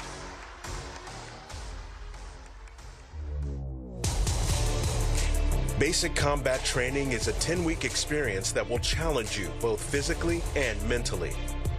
Each phase of your training will introduce you to new soldier skills, building and advancing them along the way. You and your fellow soldiers will work as a team to accomplish each mission, overcome each obstacle, and earn the right to wear the black beret of an Army National Guard soldier. We know how important your pets are at Breda, so when Breda comes inside your home to treat, we don't spray baseboards at Breda. We target cracks and crevices only. We call it the Triple P process, precision placement of product. Can you imagine having pesticides on your baseboards? That's just not safe for you, your family, or your pets. Breda, Breda, no need to be afraid of bugs. Northside Hospital Orthopedics is here to keep you moving with elite orthopedic, sports medicine, and joint care at locations across the state. We'll be by your side because Georgia moves us, and we keep Georgia moving. Transform your outdoor space with Inspired Landscape Solutions Incorporated. With 34 years of expertise and a passion for innovation, we offer full-service maintenance, custom hardscape, outdoor living design, irrigation, lighting, and so much more. Whether you're envisioning a serene garden retreat or a vibrant outdoor entertainment area, we bring your dreams to life. Inspire Landscape Solutions, where creativity meets craftsmanship. The GeorgiaConstructionCareers.com Corky KELL Dave Hunter Classic is sponsored by the Mechanical Trades Institute, Skilled Trades, the alternative everyone should know about. Northside Hospital, we keep Georgia moving. The Georgia Sheet Metal and Air Conditioning Contractors Association. CareersInSheetMetal.com, building a solid future. Hardy Family Automotive Group, we love you and we need you. And by Georgia High School Sports Daily, live weekdays at noon on the Peachtree Sports Network. And welcome into the halftime show brought to you by GeorgiaConstructionCareers.com. I'm Kaylee Mansell with Scoreland is late tonight, and now it's time for our halftime hit presented by IBEW Local 613. We are here with Kabir Small of the MTI. Kabir, I want to start off with what sort of crafts does the MTI offer, and how do you guys help people navigate what craft they want to choose if they're unsure coming into it? Oh, that's beautiful. We do plumbers, pipe fitters, welders, and HVAC technicians. And with this opportunity, they can come in with no experience needed for plumbing and pipe fitting. And in the first year, if you're kind of unsure, the curriculum is the same, so you can switch to either one. And Kabir, you guys always love having athletes come join the Mechanical Trades Institute. Can you talk a little bit about why that is? Well, it has a lot to do with the teamwork, the discipline. All of the characteristics that make great athletes are the same for the mechanical trades. And Kabir, looking at your own story, what is it about your journey to MTI and within MTI that maybe could resonate with why others might want to join? Well, I really think that being able to get into an earn while you learn opportunity is the best. Myself, I went to college. I have a lot of college debt, but I believe that being able to get into the skilled trades without incurring any debt is great. Earn while you learn. And Kabir, we actually hosted our Georgia High School Football Media Day at MTI, and athletes not only got to speak about football, but they also got to learn about the trade. So can you talk about some of these things that they got to explore? Yes, they felt their way through all of the shops. They got a chance to tour the plumbing, the pipe fitting, welding.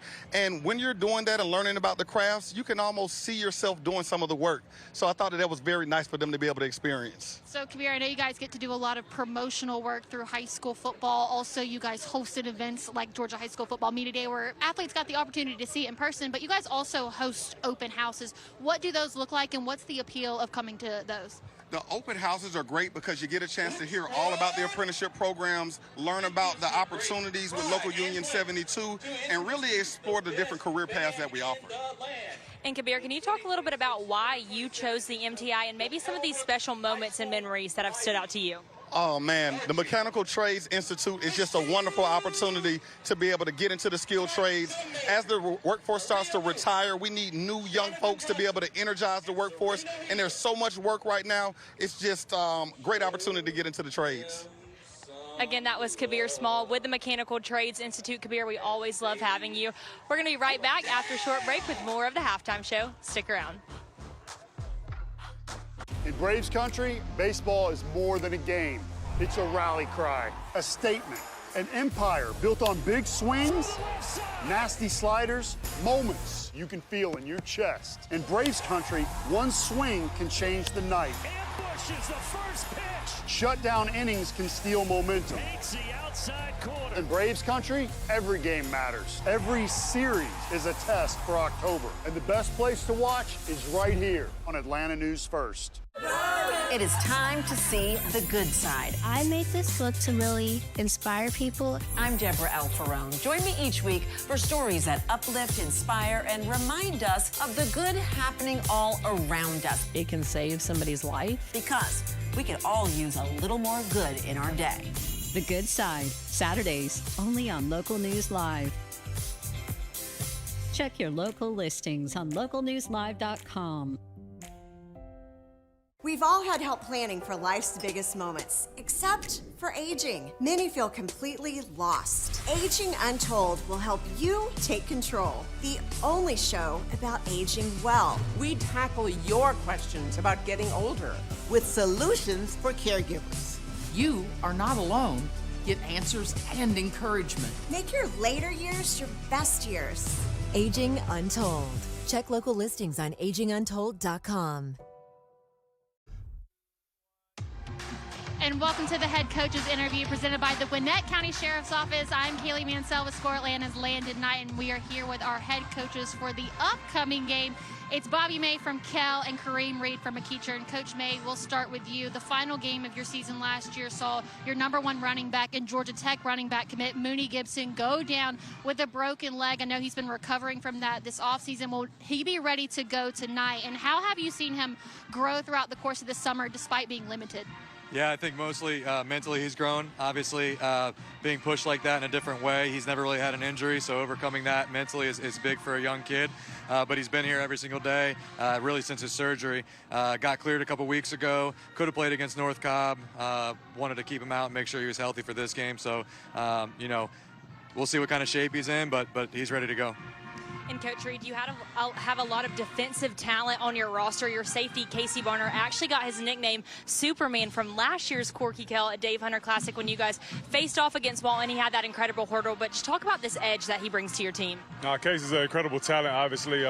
He brings a lot of different things to our program in terms of his versatility. We can play him on offense, defense, and special teams. And so he definitely tries to live up to that name on a week-to-week basis. But, you know, in terms of him, I'm more proud of him as a person more than anything. He's a great kid outside of being a great football player. So, Coach May, this offseason you bring in a new co-offensive coordinator in Maurice Allen, who spent 3 seasons as the head coach at South Paulding. How has the team responded to Coach Allen, and how has he made this offense better already? Yeah, I mean, being able to bring Coach Allen in has been great. He's one of my best friends. His family and I are really tight. And then the offensive coordinator, Brendan Tyner, has been with me for, 10, 11 years. So, and he's one of my best friends as well. So blending them together as a staff has been really good for our offense and really good for our kids. They've obviously bought in right away, and we've kind of fused a little bit of the styles together, but I think it's been really good. And, for both those guys to step up in their coordinator roles.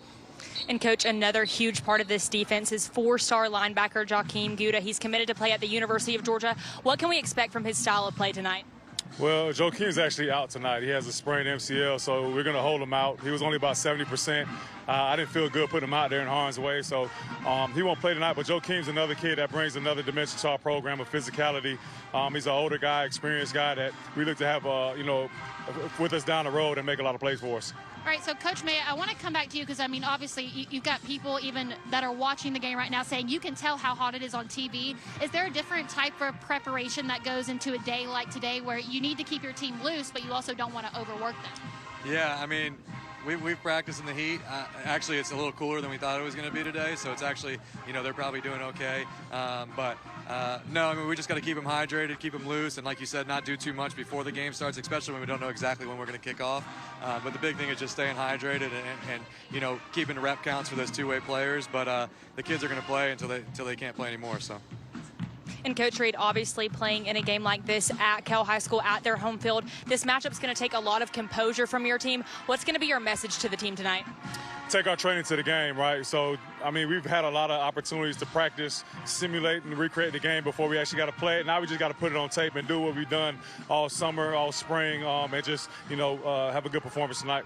Well, coaches, best of luck in this matchup. We're all looking forward to this game. Now we're going to take a look at the Pebblebrook Band. Give it up, give it up, give it up.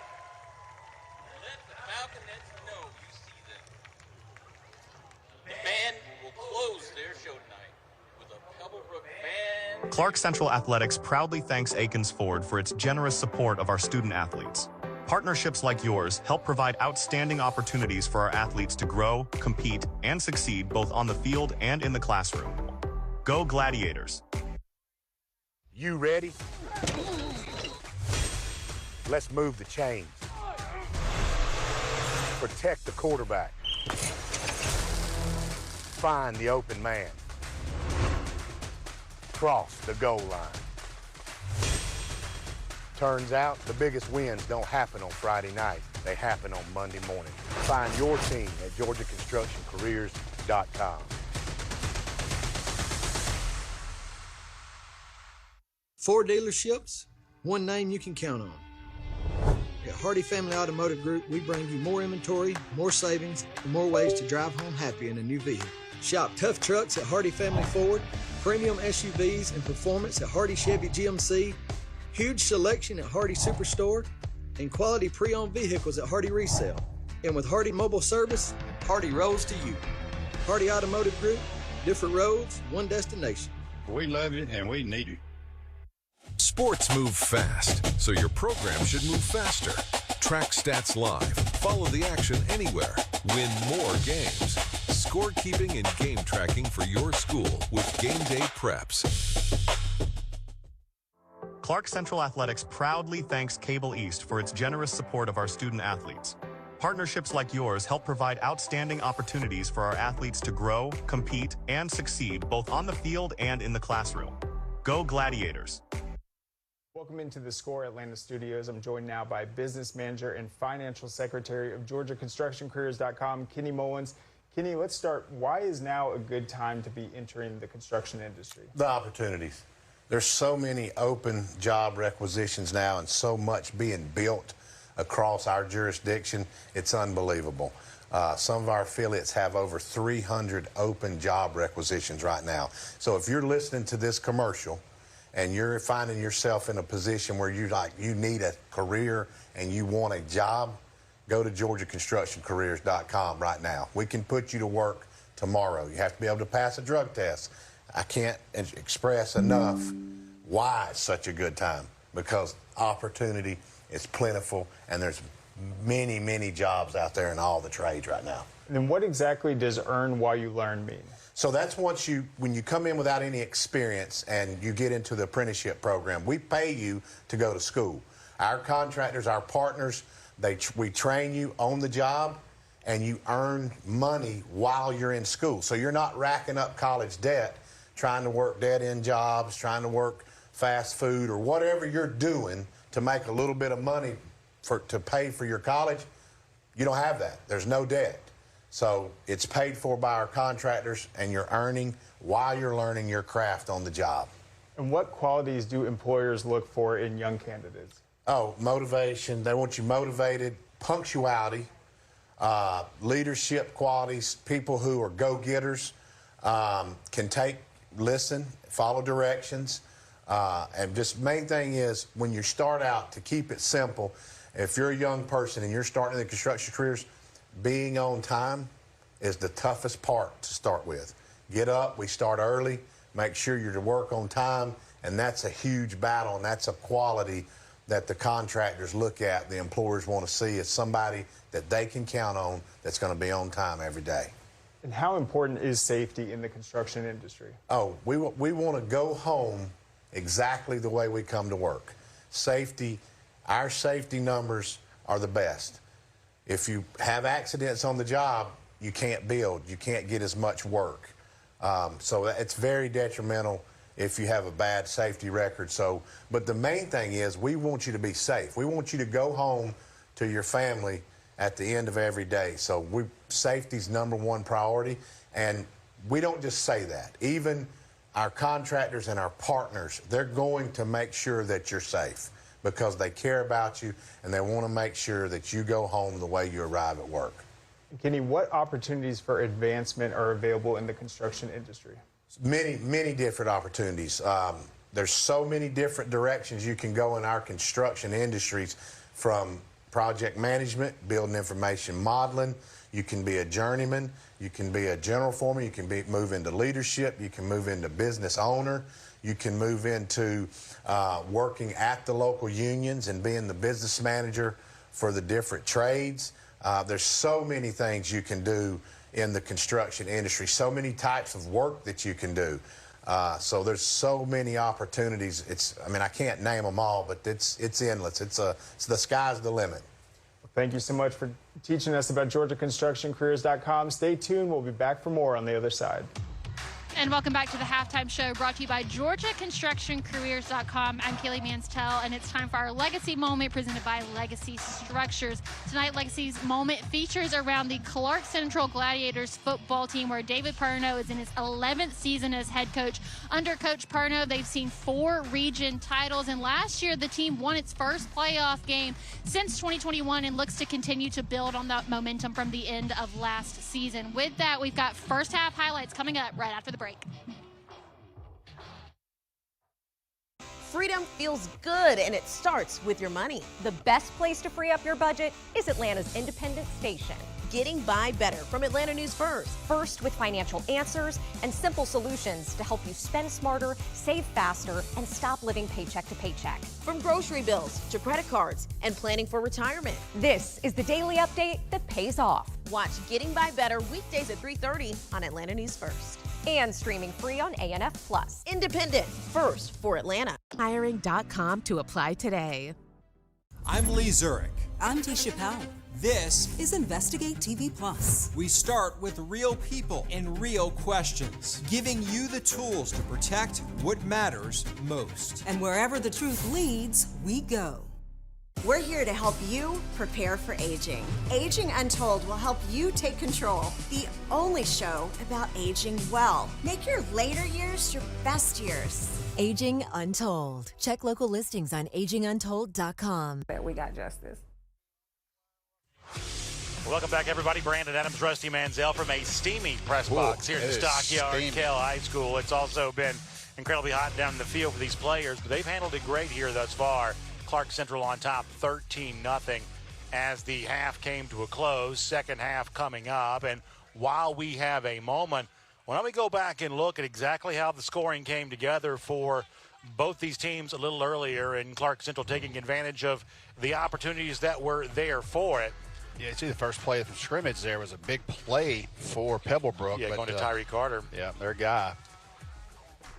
And then you'd come back with Trey Bryant, the quarterback for Clarke Central. That's our halftime highlights brought to you by the Mechanical Trades Institute. That was a big gain on third down that kept the possession alive. Here's maybe the biggest moment of the half. The Shepherd Trotter punt, mishandled. Ball was up for grabs. Clarke Central would fall on it. You saw Bryant try to get in the end zone. He'd be stopped short. Then Faustino Rangel, the running back, would plow his way through, and scoring a touchdown on that turnover, maybe the biggest moment of this first half. Yeah, big one. You know, points are tight like that. We talked about special teams earlier in the year. A couple things that stand out to me in the first half. Pebblebrook, 7 rushes for 19 yards. Clarke Central, 21 rushes for 109 yards. You also have the moment where the Ethan Moore interception for Pebblebrook, which would have given it a short field with a chance to cut in this league, taken away, though, because of a roughing the passer penalty. And that's also a side. It won't really count in the stats because it's obviously a play disregarded, but that play not standing was clearly a big one for Pebblebrook, too. So that's where we stand, 13-0 right now. Game 1 of 2 here tonight from KELL High School. As the Breda Pest Management score ticker says underneath, we'll see McEachern and KELL coming up a little bit later on this evening, and then football both Thursday and Friday night as well. But for now, what matters is the second half coming up between the Gladiators and the Falcons. So give us one more quick commercial timeout, and we'll come back with second half action live here from KELL High School on the Corky KELL Dave Hunter Classic on Atlanta News First tonight. The Corky KELL Dave Hunter Classic is brought to you by GeorgiaConstructionCareers.com. Find your team. And presented by the International Brotherhood of Electrical Workers, Local 613. Electrify your career. Clarke Central Athletics proudly thanks Chastain and Associates Insurance for its generous support of our student athletes. Partnerships like yours help provide outstanding opportunities for our athletes to grow, compete, and succeed both on the field and in the classroom. Go Gladiators! The Mechanical Trades Institute wants to provide apprentices with a pathway that promises rewarding, hands-on work through a completely free education. There are many post-secondary options for students and young adults, and we want them to consider the skilled trades as one of those options. This is not only a job, but a free education and a lifelong career. We want you to start your future at the Mechanical Trades Institute. What happens after you graduate? Will you go to the next level? Will people have your back in the heat of the battle? Will you still train like a champion in the pursuit of greatness?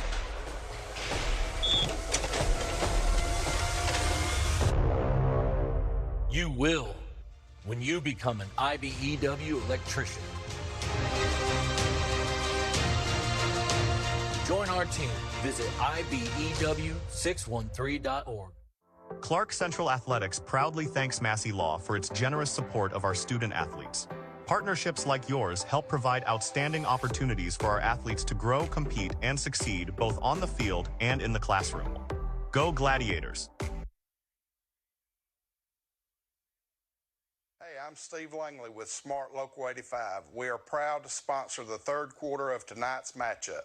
Just like these two teams have some of the best talent in the state of Georgia, Smart Local 85 represents the best in sheet metal, air, rail, and transportation workers across Georgia. Now, sit back, relax, and enjoy the third quarter. Welcome into the SCORE Atlanta studios. Today we are joined by Business Manager of Ironworkers Local 387, Robert Duffield. Robert, thank you so much for joining us today. Thank you for having me today. So, Robert, what is the primary role of ironworkers here in Atlanta? The ironworkers really connect everybody in the city of Atlanta and across the nation. We build the bridges that people cross. We build the stadiums that people go to for entertainment. We build everywhere, basically everybody goes to buy their groceries and everything like that. And Robert, you touched on this a little bit, but ironworkers built and shaped the Atlanta skyline. So can you just talk about what projects were most challenging? Probably the most challenging projects, maybe after the tornadoes that came through in 2008, we reglazed the Westin Peachtree Hotel, which is the round hotel downtown Atlanta, and we replaced all the glass in that building over a 8-month period. And then we did work on the Georgia Dome at the time after the tornadoes came through. More recently, Mercedes-Benz Stadium, a very testy project, but it turned out great. And why should prospective builders use Ironworkers Local 387? We provide a workforce that's readily available to augment their staff that they may already have on hand. And we can travel people in from outside the jurisdiction. We have 154 sister local unions around the United States and Canada that we can pull journeyman iron workers from. And what kind of training programs do you have? The ironworkers here in Atlanta, we have a 4-year training program. So somebody with no experience comes in and we check their aptitude through testing to make sure that they're going to do a good job for our contractors. And Robert, just talk a little bit about what kind of person you are looking for this job. We're looking for people that are self-motivated, that want to have a career building Atlanta, building places around the United States and around the world. And then, Robert, just talk a little bit about how people can find out more information. If you go to ironworkerslocal387.com, we have information for experienced ironworkers, but also for people who would like to join our apprenticeship.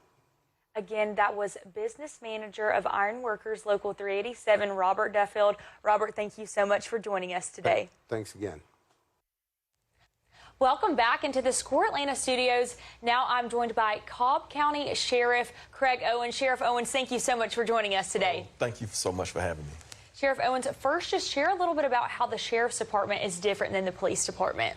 Well, in Cobb County, the Sheriff's Office is primarily responsible for court services, warrant services, and our main function is providing the Adult Detention Center, which is also known as the jail. And then Sheriff Owens, just share a little bit about your story and how long you've been serving the Sheriff's Department. Wow, that's a long time to talk about, but we'll make it quick. This is my going into my 37th year in law enforcement, and all my 37 years have in fact been in Cobb County, so I have a long career there. And prior to that, I was in the military. I did 36 years of service between active duty military and reserve service as well. And then Sheriff Owens, how many deputies does Cobb County have? We have right now just right at 900 total employees. Sworn deputies, we got 635, and then the rest of it in civilian employees as well. So just over 900 total. And can you talk a little bit about maybe some of these misconceptions that people have against law enforcement in general? Yeah, I'm just talking about the Sheriff's Office real quickly. A lot of folks in the metro trying to confuse Sheriff's offices with police departments, and we definitely have a different function. As I kind of stated, our primary, we have constitutional duties we have to do. We're not the primary responders for 911 calls, so some people think that that's what the Sheriff's Office do. But that's not what we do as a primary function. And so that's the biggest confusion they have. But our biggest job here in the metro for your sheriffs is to really maintain the jail. And all your jails in the metro are the largest jails in the state of Georgia. So we have huge capacity, and that's our main function, along with our court services. And Sheriff Owens, the Cobb County Sheriff's Department is actually involved in many community activities. So can you share a little bit about this? Oh, absolutely. We are committed to our community in Cobb County for sure. We just recently did a back-to-school bash where we gave out over 3,000 backpacks, teacher supplies, and just had a great weekend.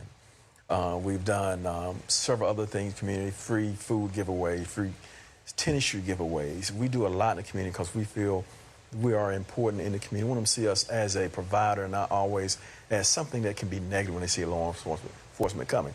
And just as of yesterday, we gave out free swimming supplies, life preservers and things of that nature to our students, making sure they're safe and they get in the water to finish out the latter portion of the pool season this year.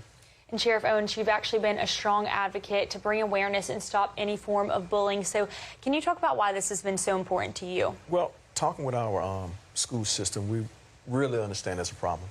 And we want to really try to prevent that much as we can. So we have our deputies going to schools, talking to the students, being mentors.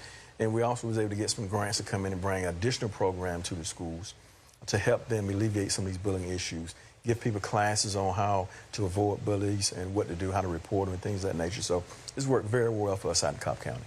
And then Sheriff Owens, for those who are interested, how do you become a sheriff deputy and do they need a college degree? Well, first of all, we are hiring. Make sure everyone knows that. You do not need a college degree. It is preferred, but not required. Basically, just have a high school diploma or a GED to apply with us. Simple process, you go online and apply, and then you have an in-person interview, and then they start a background portion after that. But it's not a very hard process. But again, we are hiring here in Cobb County. I like to say we are one of the best sheriff's offices in the state, if not the nation. We have very few vacancies right now. So if you're looking for a job, give us a call now because we're filling up very quick. Again, that was Cobb County Sheriff Craig Owens. Sheriff Owens, thank you so much for joining us today, and thank you all you do for Cobb County. Thank you for having me. I sincerely appreciate it. We're going to be right back after this short break. Brandon Adams, Rusty Manziel here at KELL High School. You may notice as we're getting ready to start second half action, we are delayed to our return to football here. I want to give you a little bit of an update on what's going on. Someone on the sideline is being tended to for a medical situation right now. Difficult to tell exactly what's going on. It is not a player. It is one of the adults on the sideline, not a coach either, by the way. It was one of the adults on the sideline being tended to here right now. We don't have any more details about the severity of the situation beyond just the fact that medical personnel has been tending to someone here and getting them the care that they need. We believe we will be back to football here in a moment. If we can give you more update on what might be going on, we'll obviously share that with you. But for the moment, our return to the second half action is delayed, and we don't expect that delay to last much longer, but it does give us a chance to check in on our set once again, where Landon Knight, Kaylee Manziel are standing by. Ladies, why don't we get a preview of our second game coming up from both of you while we have a chance? I'm Landon Knight with Kaylee Manziel. Now we're joined by IJ Rosenberg. IJ, we just had a man from Pebblebrook go down. We've been talking about the importance of just staying hydrated in an event like this. Can you give us an update? Yeah, we're actually very fortunate tonight that it's not as humid. But this is a good example, and this is how we are so careful. And we want to thank KELL High School, as you know, their EMS was here. We had a band member go down that was overheated. They got right to him, and they just took him off on a stretcher. They're going to give him IVs and some different things for some nausea and stuff like that. But, you know, this is a good example in August in Georgia, why it's so important. It doesn't matter whether you're playing, coaching, whatever you're doing, coming to a game, but hydrating, okay? And I think this is a good example of it. All right, and like IJ said, the safety of the student athletes and everybody here is the most important thing by far. So thank you to KELL High School for taking care of that as quickly as possible, and hopefully we'll have football coming up really, really soon. With that, we'll give it back up to Brandon and Rusty. Well, thank you so much, Kaylee Manziel. IJ Rosenberg stopping by the set here, too, making sure everything runs smoothly with our Corky KELL Day of Honor Classic. And as we were saying a moment ago, when we're done, don't forget, big second half of a doubleheader coming up between McEachern and KELL. It'll be the homestand for the KELL Longhorns. They get the responsibility of hosting here and tending to everybody for this game, and then their fans and supporters get a chance to settle in and watch their team play a massive football game to close things out later tonight. We are certainly looking forward to that. Yep, obviously well known with those two teams. I want to reiterate something IJ mentioned there. Very quickly response by the KELL medical staff and people here on site. Good job getting that young man off and getting him the attention that he's going to need. And with that, we'll be able to kick off the second half right here. Exactly right. Obviously, Clarke Central deferred the kick and get a chance to get this second half possession, and it's going to be a big return to set things up for Clarke Central. Jordan Jones brings it all the way back to midfield. So big return there for Clarke Central, and they are in business almost right on the midfield logo to begin the second half, already leading 13-0. Yeah, he liked that. He caught the ball, got north-south very quickly. Again, we talk about that every week. This is the first time either one of these teams have done live kickoff return tackling to the ground, and you see that taking advantage. Two big special teams plays so far by Clarke Central in this game. Empty backfield for Clarke Central to begin the third quarter. 5 wide receiver look. It has been Kenneth Bryant at quarterback all night long. We expected we might see Hudson Welter. You see the numbers on Bryant, part of the reason why he's been the man tonight for the Gladiators. He'll take the shot. Got snap pressure coming, setting up the screen. That's complete. Lyman gets out there, gets a nice block. That's going to spring the back, and he's going to be going 30, 20, 15, 10, 5. Touchdown, Gladiators. L.G. Little gets the Gladiators on the board to begin the second half, and they extend the lead. Boy, nice job. Watch the block here by number 77.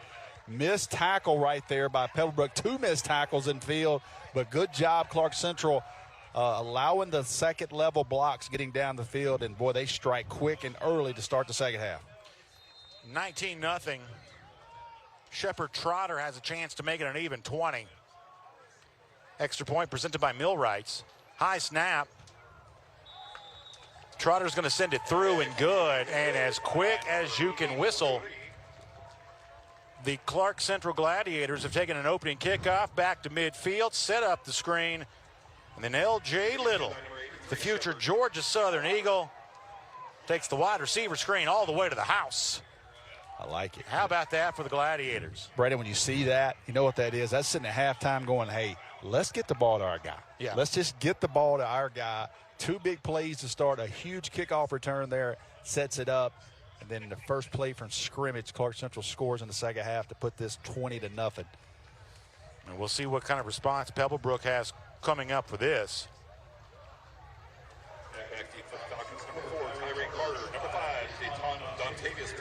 Number 12, Ashton Simon. King out number 83, Shepard Trotter.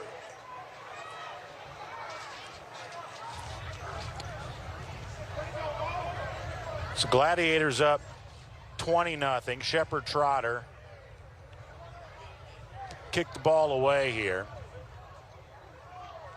A ball I thought went into the end zone for a touchback. They're going to say no, returned at the goal line. And a good job special teams by Clarke Central to shut that down right away. Not much doing for Ashton Simon on the return. And it's going to be deep, long field now for Pebblebrook as you see some of the actions taken on the sideline to keep these players cool, Rusty. Plugging them back up and filling the water. You see it start to move again. But I think during halftime of the next game, I'm going to come over there and I think I'm going to sit there and use one of those myself. Indeed, that might be the case. Pebblebrook's got one on the other side. It's like a water slide. I may have to go over there. Like a slip and slide over there. Yeah, man. Bo Benton back to work now for Pebblebrook. First down carry going to Dontavius Pierce. Met right away by the Gladiators, including James Fiegel on that stop, senior linebacker. Nice job just stepping in there and filling the hole. Not a lot there for Pebblebrook. Yeah, maybe a yard. Second down coming up. Falcons trail 20-0. 3-7 on the field a year ago. Got the benefit of a forfeit. Officially, they'll go down as 4-6. Benton looking left. Now wants to run. Be careful holding the football. He slid and took a little bit of a shot as he was going down. And that is just something there with him that he is learning. Had to trust his receivers just a little bit longer there. And that's just something that's going to come better with him growing into a starting role. Again, first time ever starting on varsity. So we have a positive update. There was a member of the Pebblebrook band that had to receive medical attention after their stirring halftime show. Really impressive. Oh, my goodness. That Huge band member is alert and sounds like getting the care that they need, taken off by paramedics, but it seems like a good signs here thus far. So we're certainly happy about hearing that. Benton going to throw wide side of the field, wrapped up and tackled right away. Beautiful job on that. Contavious Hopkins, senior linebacker. Boy, nice play.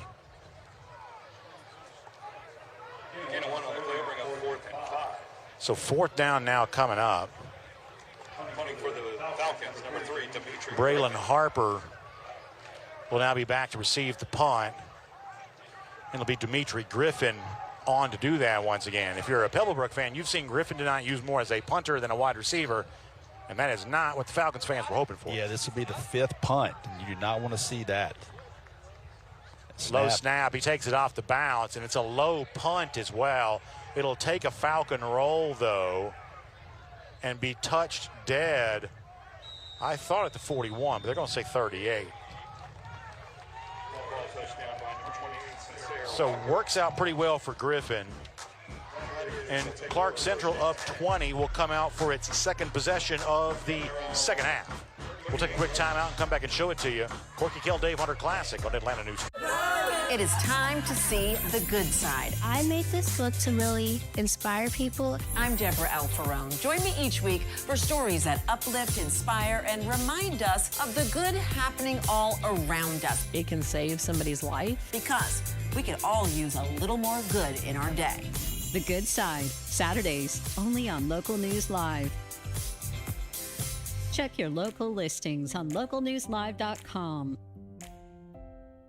We're here to help you prepare for aging. Aging Untold will help you take control. The only show about aging well. Make your later years your best years. Aging Untold. Check local listings on aginguntold.com. I'm Lee Zurich. I'm Tisha Powell. This is Investigate TV Plus. We start with real people and real questions, giving you the tools to protect what matters most. And wherever the truth leads, we go. HIGHSCHOOL.com to apply today. Showings, go to marksman.com to get a guaranteed offer and start packing. Pretty good look there at the Pebblebrook sideline, and there, I like it's almost that like a slip and slide sprinkler right there. I've done my best work on those slip and slides. I'll tell you what, I'll take that any day of the week. Good way to stay cool today. Speaking of being hot, Clark Central's been hot offensively, and they remain so on a first down run, crossing the 50 into Falcon territory. And I tell you this, with Trey Bryant, he's shown elusiveness. He's also not afraid to just lower his shoulder. He will run behind his pads. Watch him lower his shoulder right there and just finish up those last 3 or 4 yards. Big difference. A little bit of a high snap. That was going to go straight to LG Little. Direct snap to Little. False start on the offense. 5-yard penalty. False start. Still first down. Brian, remind you a little bit of the Roswell quarterback from a year ago. Was it Trey Smith? Ah, yeah, great call. One with deferment. Yeah, man. I don't know if he's quite the passer Trey Smith was. May not be. But you talking about legs and running behind your pad, that's a great comparison, Brandon. Great comparison. I thought Trey Smith, man, was a very underrated thrower. And they just ran into a buzzsaw. They played with Thomas County Central for a while in the state semifinals. Just ran into the best team in the state in that classification. They had a great year. Man goes in motion. That's Brooks. Handoff going to go to Edwards. Edwards! No, excuse me, that's not Edwards. That is Faustino Rangel. It looked like him with that one there. That's Rangel, who's had a big game on both sides of the ball, including a touchdown. Just timing there. You know, the Brooks coming in motion, that's going to be more of a fake. They collided each other, but they still get about 5 or 6 on a kind of a busted play because they got upfield. That's a direct snap to Little. Little is looking for that block.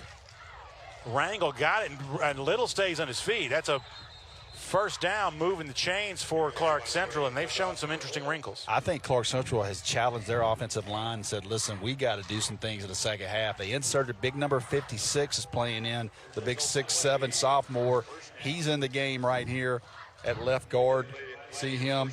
The guy beside him is about 6'4.5", and he looks tiny. Well, Dave Perno said, we like our skill guys. They like both running backs. They have a ton of receivers. He says, if our offensive line gets going, we have a chance to do something. That ball touches the ground. Peyton Willis, incomplete to him. It'll bring up second down. Tyreek Carter, who's done some things offensively, was also in on coverage that time.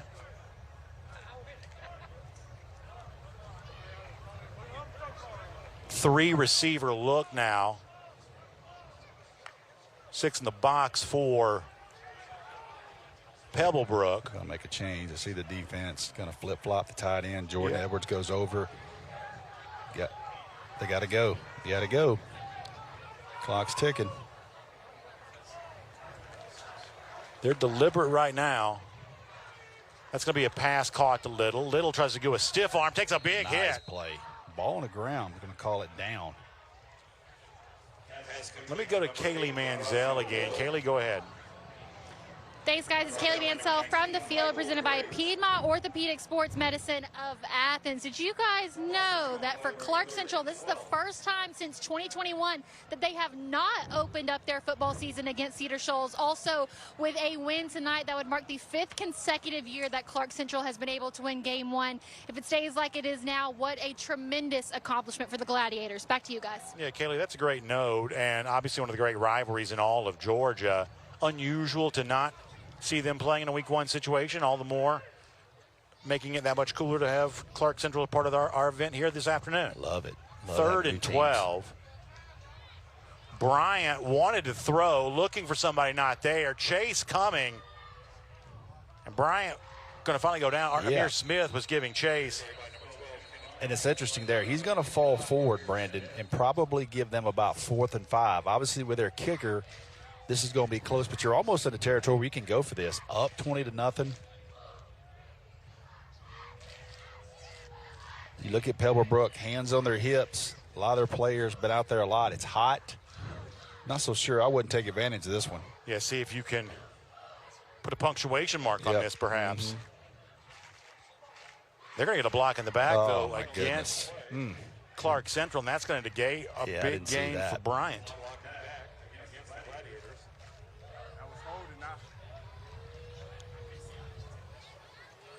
So all of that talk will be erased, at least for now.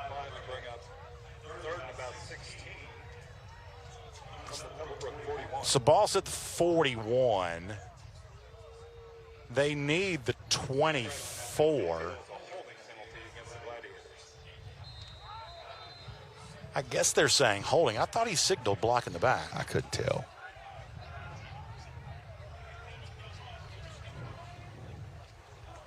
Third and about 17. Screen. Bryant with pressure coming, and down he's gonna go. Sacked on the play by Nico Benton. There you go. Nice play by Pebblebrook defense. Try to set up a screen, just unable to get it. And there's Benton again, who's been everywhere for Pebblebrook.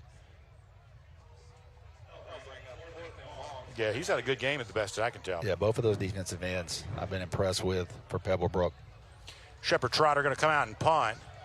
Boy, what a turn of events right there. This is an opportunity for Pebblebrook to reverse what has been pretty much game-long momentum for Clarke Central. They're going to put 2 guys back this time, try to get a return. Tyree Carter will be the man on the left side, top of your screen. They'll kick away from him. It'll be Moore, closest man to it. Going to roll dead, though, right there around the 5. Nice job. They'll call it 6-yard line. Great punt by Trotter. Pinning them deep. Long field coming up for Pebblebrook, but they stay alive. Down 20. We'll come right back after this. Corky, KELL, Dave Hunter Classic. Right this Wednesday evening. There are quesadillas, and then there's Zaxby's giant chicken finger quesadillas, packed with their famous chicken fingers, cheese, and a whole lot of sauce. We're gonna need more napkins. Zaxby's giant chicken finger quesadillas. Who's got the sauce? Zaxby's. You ready? Let's move the chains. Protect the quarterback. Find the open man. Cross the goal line. Turns out the biggest wins don't happen on Friday night. They happen on Monday morning. Find your team at GeorgiaConstructionCareers.com. A journeyman with Local 85, when you turn out, you can be hitting six figures. Hey, I have your back, you have my back. We're going to do this together. We're one for all for one. College just wasn't for me. Let's look into actual career jobs that wouldn't take college, where I wouldn't, lose money and all that. Instead of losing a lot more money at the end, why not make money and make more money at the end?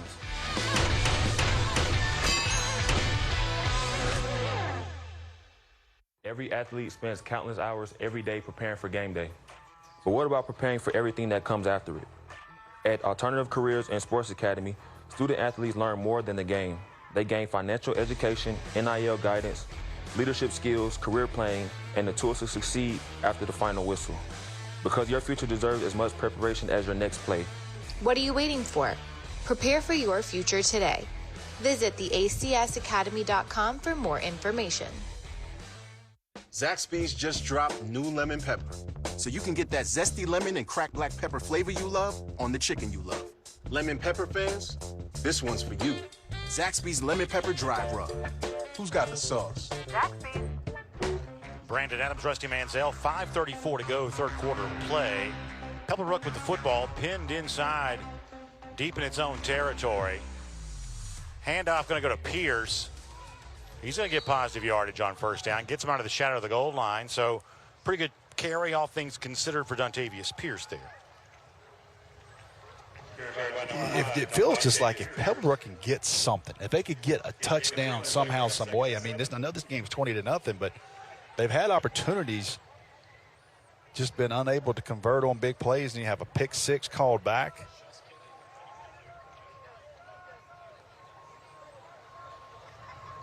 Give him 3 there, make it 2nd and 7. Most importantly, he just got out from the way of the goal line. Here comes pressure on Benton. Benton going to step into it and throw to a man. It's going to be caught. There you go. Running 40-yard line. And the ball came free. I think they're going to say he's down. Jace Coleman hauls in the catch. Ball comes out, but best he throw made of the day. Contact with the ground. Watch him throw this up the seam. He has to layer this over the backer. You see that in between the safety and the backer. Nice job by Benton, the young quarterback. Sophomore, by the way. The best throw of the day for him, and you like to see that. Gain a little confidence as the game goes on. But that is a perfectly thrown ball from the young quarterback. Ball sets now at the 41. Coleman, who makes the catch, will check out.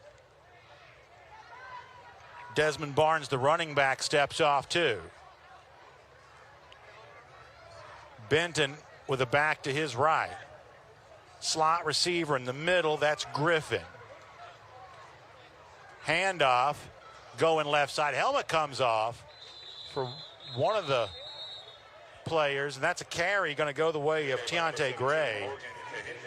It was Michael Graves who lost his helmet. Gray on the carry. Gets up to the 44. That's 2nd and 6, 2nd and 5? Yeah, we'll call it about 2nd and 6, I guess. Maybe a long 6.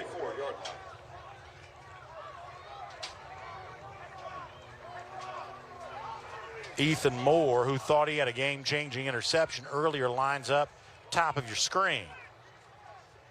Benton going to step into it and throw into traffic. Be careful here. And it's intercepted. Oh, man. Boy, when he watches the tape on this one, Brandon, he wished he would have tucked it and ran it. That's LG Little who comes up with the interception. The star of the game among them on offense. This turnover powered by Yancey shows Little coming up big on defense here too. Nice job there, playing the ball in the air, going to get it. But the young quarterback will see that one and think, you know what, I'll take 10 next time. Had a lot of space. Once he cleared the pocket, had a lot of space. If you throw that ball, Brandon, you got to throw that on the backside where it either goes out of bounds or your wide receiver is the only one that has a chance at it. And again, that's a young quarterback learning on the go. It has been that kind of night for Pebblebrook, too. Yep. 1 step forward, 2 steps back.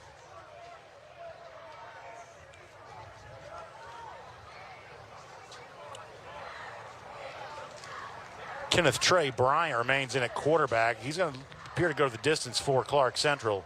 At least he hasn't gone the distance to this point. By number 12, Kenneth Bryant. Picks up about 3 or 4 on first down. And I'll tell you what, we're going to start seeing as we get into this who's in the best shape. We're probably going to start seeing a little bit of cramping, you know, late in the game, late in the day right here. See all the guys hydrating, drinking a lot of water. As soon as I was standing behind the press box, as soon as Clarke Central, they went straight to the shaded area on the grass. And I'm telling you, man, they were shoving water and Powerades into those kids as fast as they could get them at halftime. Nice job there. Bryant handoff, making something happen there in the middle of the field, getting up to the 30-yard line. Success on the ground here for Clarke Central. I think Clarke Central would be very content on grinding out a good drive right here. Run some clock, shorten this game up 20-0. Zion Phillips on the carry. Here is Bryant running right side. Going to look for a block. Instead runs into his own man. Maybe got a yard. Yeah, I think his wide receiver got the assist on the tackle there. Brought down by number 19, Michael Graves. Going to be good enough for first down. This might be a cramp here. Shouldn't have jinxed us. Yeah, we haven't seen that, at least to my knowledge, haven't seen that really yet. But in this case, we'll give you a Northside Hospital injury report. And we'll see a player maybe go down for the first time on that today. And it's really that's the first cramp. Yep. Yeah, the hydration in the days leading up to it, they probably matter more than what you do on game day. And you see what they did. They made him go down on the field, so it gives the backup quarterback time to warm up. That's a great point. Nice. So Coach Purdo going, hey, lay down right here. You can work on that cramp on the field. And it'll be, I believe, our first chance to see Hudson Welter today, a guy that we thought we would see. It may only be for a play or two because of the Bryant cramp, but Welter is a guy I think they expected to play.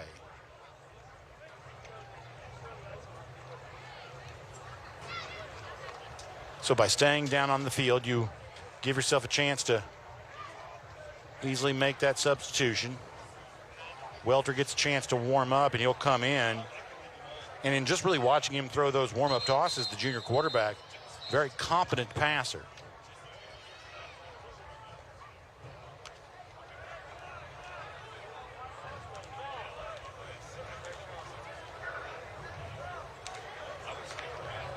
Zion Phillips will be his tailback. 2:25, third quarter.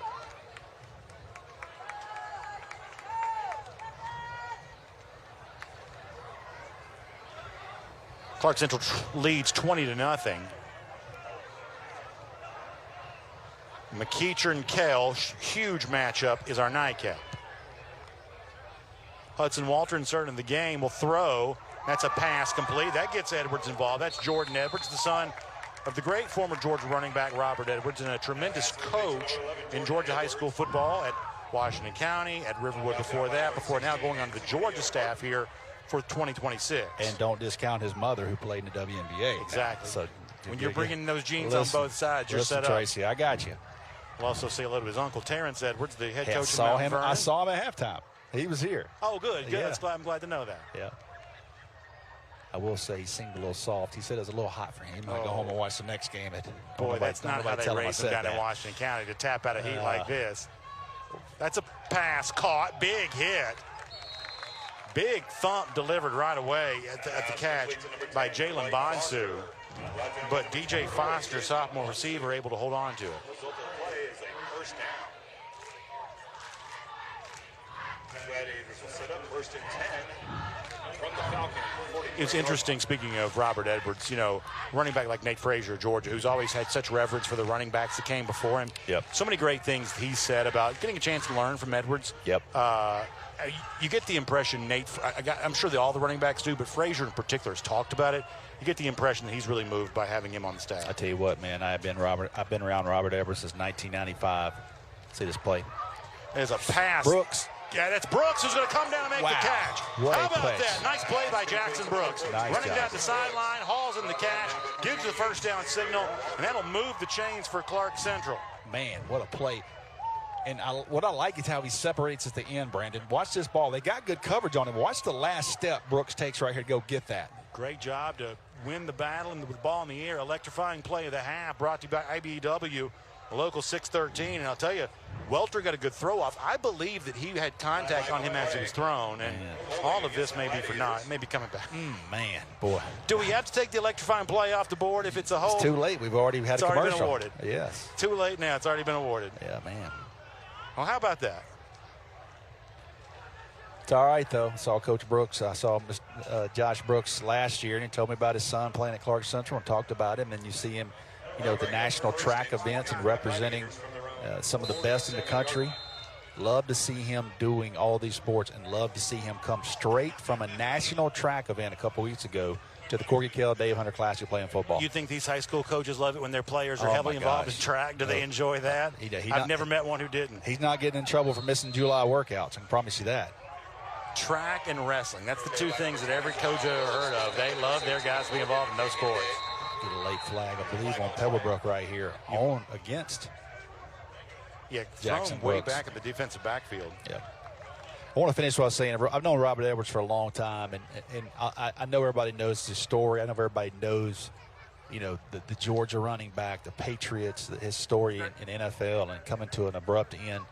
But I'm telling you right now, one of the best people you will ever be around, one of the most genuine, humble people, and I'm proud to call him a friend. And I'll tell you, what a hell of a hire for Kirby Smart. If I can say that on TV, I would say what a great hire by Kirby Smart to bring him into the staff at Georgia. And certainly those running backs have to have a ton of respect for him to be in there day-to-day with him and their running back coach, Josh Crawford. I won't pretend to know what Robert's career ambitions are, and I don't want to make Kirby Smart mad here, but I'm going to tell you this. We see the replay here once again. We're going to look at the penalty.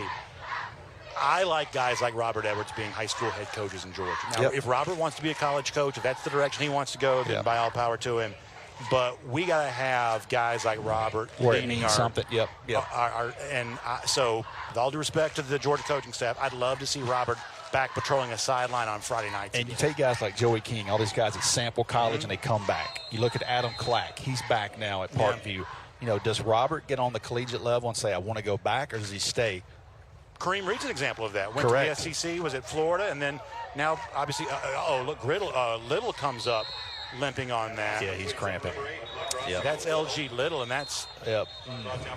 So, Rusty, we had not had a single cramp until you bragged about it, and we've had three since Rusty, cut me off. My plug his mic, please. Man, he had a big that's like game. the kicker jinx. You know when they say he hadn't missed the extra point 12 years? Oh, man.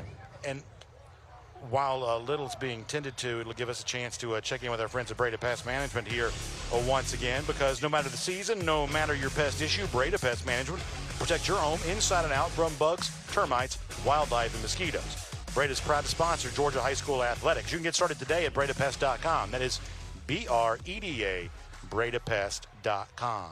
And to finish the point I was making about Robert Edwards, the reason why I say that guys like that being valuable as high school coaches is because, as you said, when you are a former first-round pick, who had like a, essentially rookie of the year, 1,000-plus yards as a rookie, and a career cut short after injury because of that, even though he did come back and win player of the year, a comeback player of the year. Look, the level of gravitas that gives you to speak into the lives of these young men who are dealing with challenges and setbacks, and I mean, he's living proof. Living proof that you can do it, and boy, that's a powerful message. Now, glad to delivering to those Georgia players. But you also want to see high school guys get a chance to experience some of that too. As you see LG Little now coming off, that thing is still tight as it can be right there. It hit him in mid route. It really did, and that thing hadn't let up yet. But you see the numbers for him today: 4 receptions, 4 carries, 89 total yards, including a touchdown. There's nothing worse, and you get that thing in the middle of the night. You try to stand up, and you're just waiting for it to alleviate, and it just won't. Poor LG is dealing with that right now. I ran my mouth about 5 or 6 years ago at a summer camp, and I told my good partner Chad Simmons of Rivals.com, I said, man, I never cramp. And about 30 minutes later, I left on a golf cart, and they videoed it. If that ever gets out, I'm dead man walking, because I'm telling you, my entire calf was locked up. Oh, it's tough, man. I pulled a Jim Donnan. I stopped, got pickle juice on the way home. Well, that's probably a pretty smart thing to do. All right, so third quarter going to come to an end. All Clark Central right now, 20-0. We got 12 more minutes of football, and then a big one coming up after that. So really fun to have you with us tonight here on Atlanta News First. Corky, KELL, Dave Hunter Classic, presented by GeorgiaConstructionCareers.com. Hey Braves country, Bailey Burmaster with Atlanta News First. We are taking your Braves fan experience to the next level. Deep to right center, solo. Join me Monday nights for This Week in Braves Country. He's in there. Breaking down the series deciding moments, going one-on-one with your playmakers. What a grab. What's making Braves Country headlines now? And what's on deck as the guys gear up for the next matchup? Watch This Week in Braves Country. Monday nights at 7:30 on Atlanta News First. I'm Lee Zurich. I'm Ghsa Powell. This is Investigate TV Plus. We start with real people and real questions, giving you the tools to protect what matters most. And wherever the truth leads, we go. It is time to see the good side. I made this look to really inspire people. I'm Deborah Alfarone. Join me each week for stories that uplift, inspire, and remind us of the good happening all around us. It can save somebody's life. Because we could all use a little more good in our day. The Good Side, Saturdays, only on Local News Live. Check your local listings on localnewslive.com. We're here to help you prepare for aging. Aging Untold will help you take control. The only show about aging well. Make your later years your best years. Aging Untold. Check local listings on aginguntold.com. They have a chance. You guys are for the people. I'm Cobb County Sheriff Craig Owens, and I'm so proud to host the fourth quarter of this game. If you need more information, please go to cobbsheriff.org. Welcome back, everybody. 12 minutes of football still coming up between Clark Central and Pebblebrook. But how about coming up later on tonight, as soon as this one's done? McEachern, undefeated regular season a year ago. KELL run to the state semifinals. What a battle it's going to be between the Longhorns and the Indians. Stay right where you are, because that comes up when we are done. Yeah, you can feel the buzz picking up about that game. And I will say a very good source let me know that Jackson Brooks was up doing track this morning at 5:30. 5-yard penalty. First down. We'll leave it at that. That is I trust that source to the craft right there. But I tell you, again, missed a lot of time during the summer preparing for national track events, and comes right back in and plays football here for Clark Central. You're gonna love that. Not quite the same thing as doing track on a football game day, but shout out to everybody across the state. A lot of 5:30 practices across the state this week, because that wet bulb's been getting everybody right now. Everybody was this week around 5:30. You see the pass complete as Hudson Welter stays in at quarterback. We saw Trey Bryant leave because of a cramp earlier. He's not come back in, but we also, as I mentioned, expect to see both quarterbacks in the game anyway. Yeah, that was Brooks there. In fact, we talked to Adam Clarke, the head coach of Parkview. He said they start school in Gwinnett County at 7:10 a.m. They don't do morning practices. They had to sit down with their team, their parents, and their coaches and said, we got to go to 5 a.m. They've been going at 5 a.m., so that tells you what's been going on. Even in Gwinnett County, when they start school so early to beat traffic, they had to make that decision. Welter looking to throw, going to pass complete to Jordan Jones. Jordan Jones makes a man miss and takes a big hit for his trouble. Sincere Walker, not the first big hit he's delivered today. Yeah. He's had a couple of thunderous shots. Tell you what, this is not going to be the result that Pebblebrook wants, but I'd be very interested where they are, say, October. I like their defensive pieces. Speed, man. They fly to the ball. From the Falcons' 26-yard line. Speed. As we see a whistle blow there, play dead. Let's check in with Landon Knight once again. Tonight we want to give a special shout out to Tacos and Tequila for always having us game day ready. Locally owned by a Georgia family since 2010, Tacos and Tequila is Metro Atlanta's neighborhood Mexican restaurant where the whole neighborhood eats. From our tables to yours, our catering and food trucks go anywhere, so your next team, party, booster event, or celebration can taste like game day. Always proud to support Georgia high schools. Thank you so much, Landon. Appreciate that. Yeah, I had that for pregame meal. Really good. Yeah, it is very good. It's been very nice to have them with us. Trying to run the clock here, 10:35 and running, up 20-0. Welter from the shotgun. Edwards goes in motion. Pass going for Brooks, but that's going to be stepped in front and going to be intercepted. Was he able to hold on to that? Yes, he was. So it's a Yancey Power Systems turnover. Ball just floats a little bit, and it was up long enough for the defensive back to step in front of Jackson Brooks to make that interception. That's one of those balls you really want to just drive in there. That is once again Sincere Walker. Yeah, Sincere Walker, who just had the big hit, also gets the Yancey Power Systems turnover. Yeah, a little bit late on that ball, but Brooks was open early. And again, young quarterback, you see Coach Perno working with him, telling him, got to turn that loose a little bit earlier. So still 10:22 to go in this game, so it may just barely be true, but there is still enough time for Pebblebrook if they can put something together. Quick strike and throw. That's a pass complete. Dimitri Griffin able to haul that in, and Benton went lower arm angle. Yep. Threw that like a dart. Threw it in a tight window, just sidearm, and Richardson missed the tackle. See that ball? That's a great spot, great location by that quarterback to throw it on the outside shoulder to where the DB was unable to get to it. And that's what you like to see out of this young quarterback, those throws. I don't know if Pebblebrook's going to win tonight, but they're going to win some games this year. I'm telling you, they got speed now. Got to get going. I'll find out what they want to do offensively, and you got a very young quarterback making his first start ever. Benton going to throw long side of the field. Down. Picked off and intercepted. That's a tough throw. Yep. And the defensive back, Elijah Bryce, steps right in front of that and takes it back for a touchdown. That's the growing pains with a young quarterback. He throws his best ball tonight. He stares this down in experience. You talked about David Perno loves his secondary. You cannot stare it down, and the defensive back jumps right in front of that for a pick six. Turnover powered by Yancey Power Systems. Nice play, 27. Yeah, that's a great play there by Elijah Bryce. And look, that's a long throw. I mean, you're thinking about, over 2 hash, 53 1/3 yards wide, sideline to sideline. You're throwing the long side of the field. That ball's just going to hang in the air, and Bryce able to come over and get it. And it's that same thing for Pebblebrook, where it's a big moment followed by calamity. Yep, step back.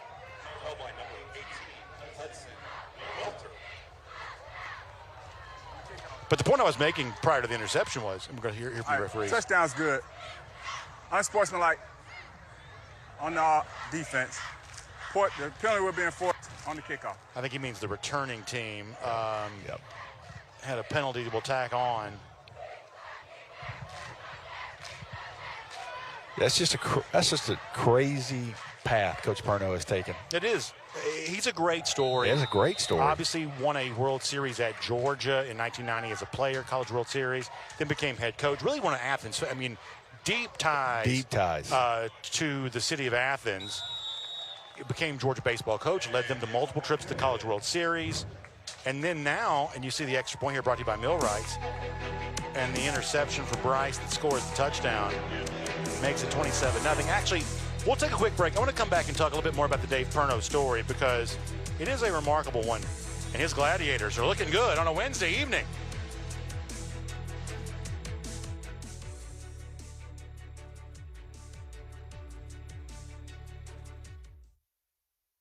The Georgia Sheet Metal JATC provides apprentices with free training and careers that are stable and essential to the operation of the modern world. Both craft jobs and management positions offer lucrative pay with benefits as well as the stability of a growing industry. Skilled journeymen in the sheet metal industry are essential to our community now and in the future. Learn more about free technical training with no student debt at our website, careersinsheetmetal.com.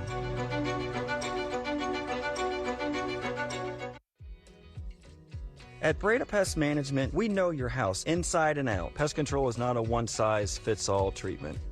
As your pest control company told you they won't be coming inside anymore and they raised their prices, it's the bugs inside you want out. Better call Breda Pest Management. They protect the inside and outside of your home. Breda, no need to be afraid of bugs. Every great business starts with a solid foundation. At Sam Savant, a proud woman-owned business, we create floors that perform as hard as you do. From premium epoxy and decorative coatings to polished concrete and custom resin systems, we deliver durable, eye-catching floors for commercial, industrial, residential, and specialty spaces. With expert crews, unmatched craftsmanship, and reliable service, Sam Savant builds floors that stand the test of time. Sam Savant, built for performance, designed to impress. Buick and GMC vehicles are known for their commitment to quality, innovation, and performance. Hi, I'm Todd Baker. We are Roswell's hometown dealership. But we don't just sell cars. We believe in putting resources and time back into our community. We also proudly support our hometown team, Roswell High School. Carl Black Buick GMC Roswell, where community drives us. Now let's get back to the game. Go Hornets! The GeorgiaConstructionCareers.com Corky KELL Dave Hunter Classic is sponsored by Gordo's Fiesta Every Day. The Gwinnett County Sheriff's Office, your future awaits. Breda Pest Management, they handle bugs and critters. Inspired Landscape Solutions, the smallest details make the biggest difference. Yancey Power Systems, powering Georgia for Georgia. And by the Georgia Elite Classic, Georgia's largest all-star games. Welcome back, everybody. Brandon Adams, Rusty Manziel. Clark Central up 27-0. 10:08 to go, fourth quarter of play. The first of a doubleheader for us. It is KELL and McEachern coming up later on this evening. And you don't get this experience in football very much. You have to be in almost like a SEC basketball tournament where you have the nightcap game and the other fans start milling into the stadium and you start to get that little bit of buzz. Yep. You can feel that from the McEachern folks who've traveled over from Powder Springs, and obviously these KELL fans here in the Stockyard, they look forward to their home field becoming a tough place for McEachern to play here tonight. As you see on the return, Tyree Carter, son of Tyrone Carter, former Thorpe Award winner, nation's top defensive back, going back to his time at Minnesota. Multiple Is he times from in the Peach NFL. County? Is he from Peach County? That's a good question. I'd have to look that up. But there are a lot of good football players that come out of watching there. Yeah. Fort Valley. That's Fort Valley. Fort Valley, I like that. Randy Michael says Fort Valley. Make sure I say it right. We love our guy, Randy McMichael. Oh, man. I tell you what now. You got a son in the 8th grade at Parkview. Is that right? Hey, Randy won't let me say much because he has to earn it. I'm just telling you. He's got one. He's got an 8th grader. I can't wait. Is he playing tight end too? He's playing tight end, little D-line. I can't Boy, wait Randy's to going to see kill me that. for bringing it up, but I'm just telling you now. And Matt That's Stinscom's got a sophomore son. A lot of Georgia Bulldogs. Ian Knight with his son Eli. That's right. 6'5" freshman. Pebblebrook trying to get something going offensively. We're talking about Dave Perno, the Clark Central coach, a little earlier. Complete total reinvention after a very successful baseball career, Georgia baseball coach. A good run as a player, won a national championship. But this just goes to show you how quick time passes. He's been head coach here at Clark Central for now going on like 12 years. I could not believe it. Entered his 11th year head coach. So I asked him, 4 region titles. Yeah, 4 region titles, great success. How all of this came to be. He tells an interesting story. As you see a pass, that's contact. The new quarterback in, number 10. Yeah, you got a new quarterback in for Cordell Hunter Jr. For Pebblebrook there. Just to finish the story, best friends growing up with Derek Dooley, obviously the son of Vince Dooley, who became a football coach. And in traveling around with to see Coach Dooley at his various stops, including obviously when he was head coach at Tennessee, Dave Perno just kept thinking, man, football coaching seems really fun, really interesting. And he says he actually had the itch to be a football coach.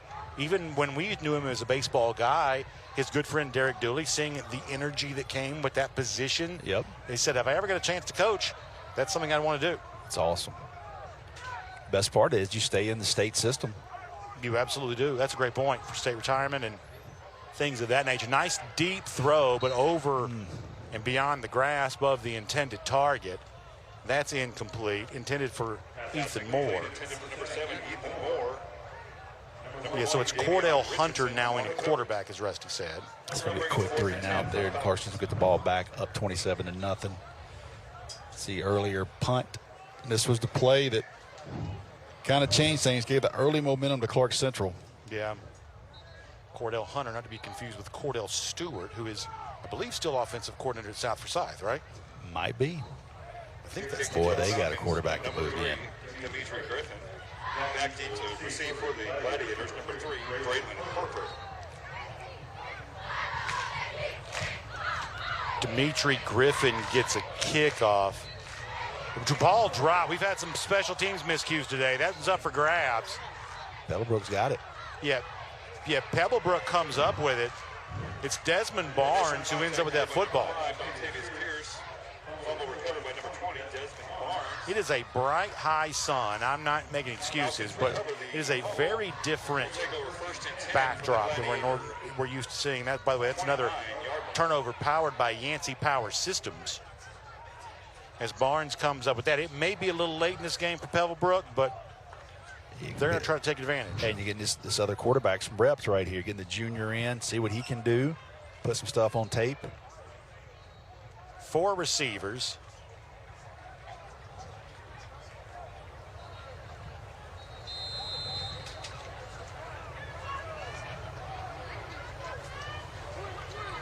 Hunter, middle of the field, man is there, not able to connect. That could have been a touchdown. Jace Coleman had a shot. The timing was maybe just a fraction of a second off. Yeah, man, he had his man-to-man coverage. He beats him off the line of scrimmage. I'll tell you this, Rusty, they may not win tonight, but for a team that on the field a year ago only won 3 times, officially they're 4-6 because of a forfeit. This does not look like a 3-win team to me. No, this looks like a team that's going to win more than that this season. And Coach Hagney, he's going to get them. I mean, they're going to get so much better as the year goes on. We talked about reinvention for Dave Perno a little earlier. In a lot of ways, it's a reinvention for Coach Hagney, too. He says, listen, I'm an old-school wing T guy. That's how I came up. He says, this year, and you see another pass complete there and a big hit on Dimitri Griffin. Coach Hagney telling us, I'm going to have to throw the ball this year a lot more than I'm comfortable with. He's been true to his word tonight. He thinks his wide receivers are maybe their best overall position group. You want to utilize them. We liked Bo Benton earlier, and Hunter's been fine since he's come in, too. He's had some nice throws. So for Coach Hagney, he said, listen, my nature may be wing T and run the football and have a whole bunch of running backs in the game.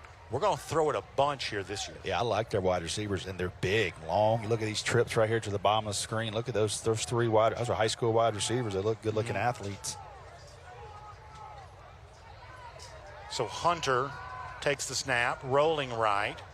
Ooh, he took a big hit. Yep. Stayed up. Did the ball come out? Yeah, so it ends up in the hands of a Clark Central player. Here. But I don't know if he was already down. It's Isaiah Jackson who came up with it. 4th and 2. Going to go for it down here, obviously. Clock ticking, 7:48. 7:45 to go. They need the 20 for a first down. Nice they may have gotten a jump offside. Tired. One of those tired plays. And assuming this score holds up, it also works out very well for these Clark Central coaches because on the scoreboard, it appears they're coasting to easy victory, but they're going to be able to nitpick a lot of this stuff late in the game about fatigue getting to you, including the jump right there you see in the middle of your screen. 5-yard penalty. That's going to make it a first down for Pebblebrook.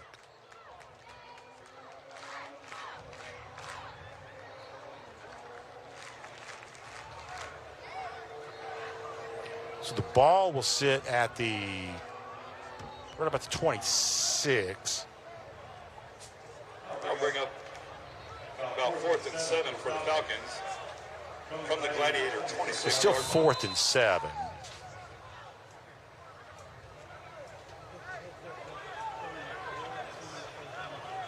Pierce is your running back. He's to Hunter's left. Now he'll go in motion. Hunter's setting up a wide receiver screen, kind of a throwback to Ethan Moore, and not able to connect there on that. That'll result in a turnover on downs. That's going to give it back over to Clark Central. From their own 26-yard line. So the bubble there to Moore, just not quite on the same page with all of that. As we change over with the possession, will also give me a chance to say hello to our friends at Breda Pest Management, because for over 50 years, Georgia homeowners have trusted Breda to protect their homes from ants, roaches, spiders, termites, and more. Experience the Breda difference. Breda, they handle bugs and critters.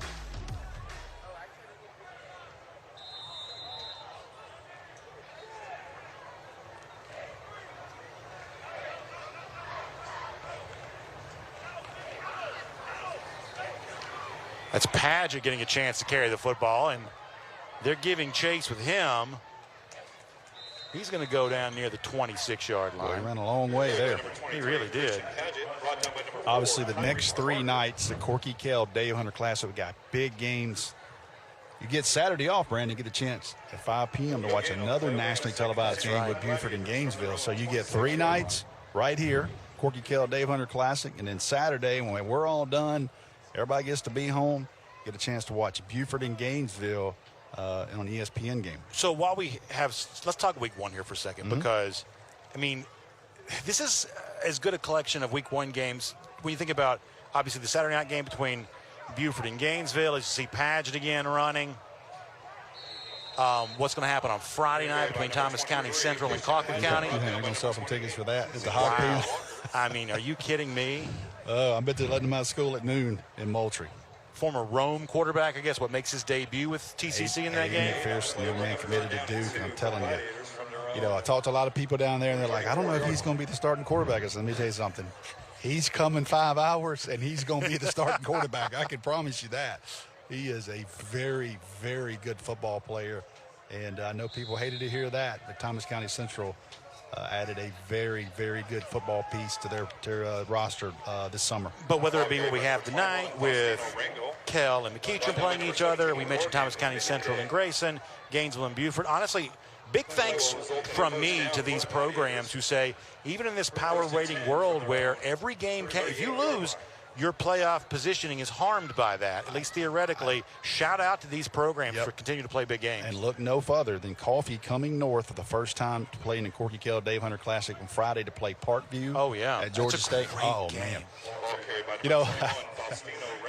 Adam Clark, who's one of our favorites, we're doing our conference call with him, and he goes down the roster, and, at the very end, he goes, Rusty, have you seen Coffee? I said, Coach, you're pretty good. I'll see you Friday, Coach.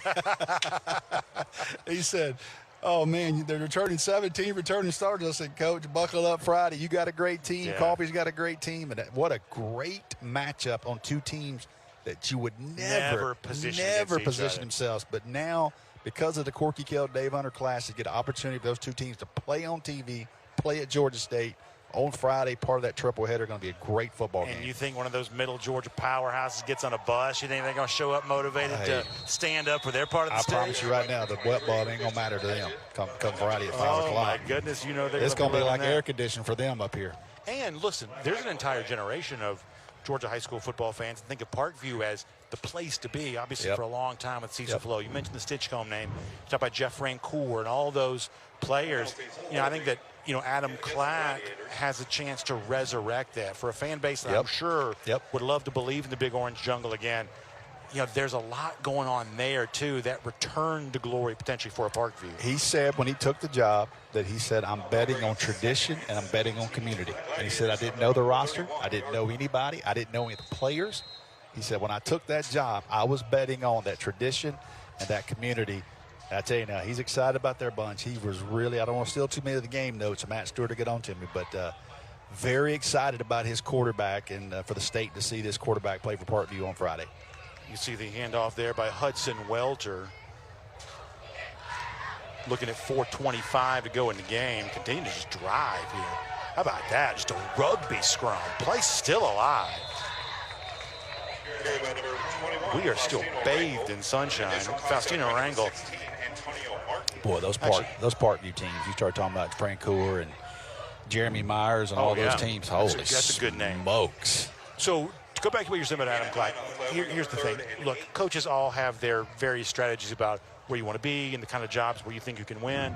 The one thing about a lot of these Gwinnett County programs, and the Cobb County schools in many respects are the same, but where we are tonight, but when you have the big population, huge population, 3,200 students. Yeah, 32. Like you're going to find 100 football players from a population that big. Yep, that's what he said he betted on: numbers, community, tradition. Option play going to Faustino there.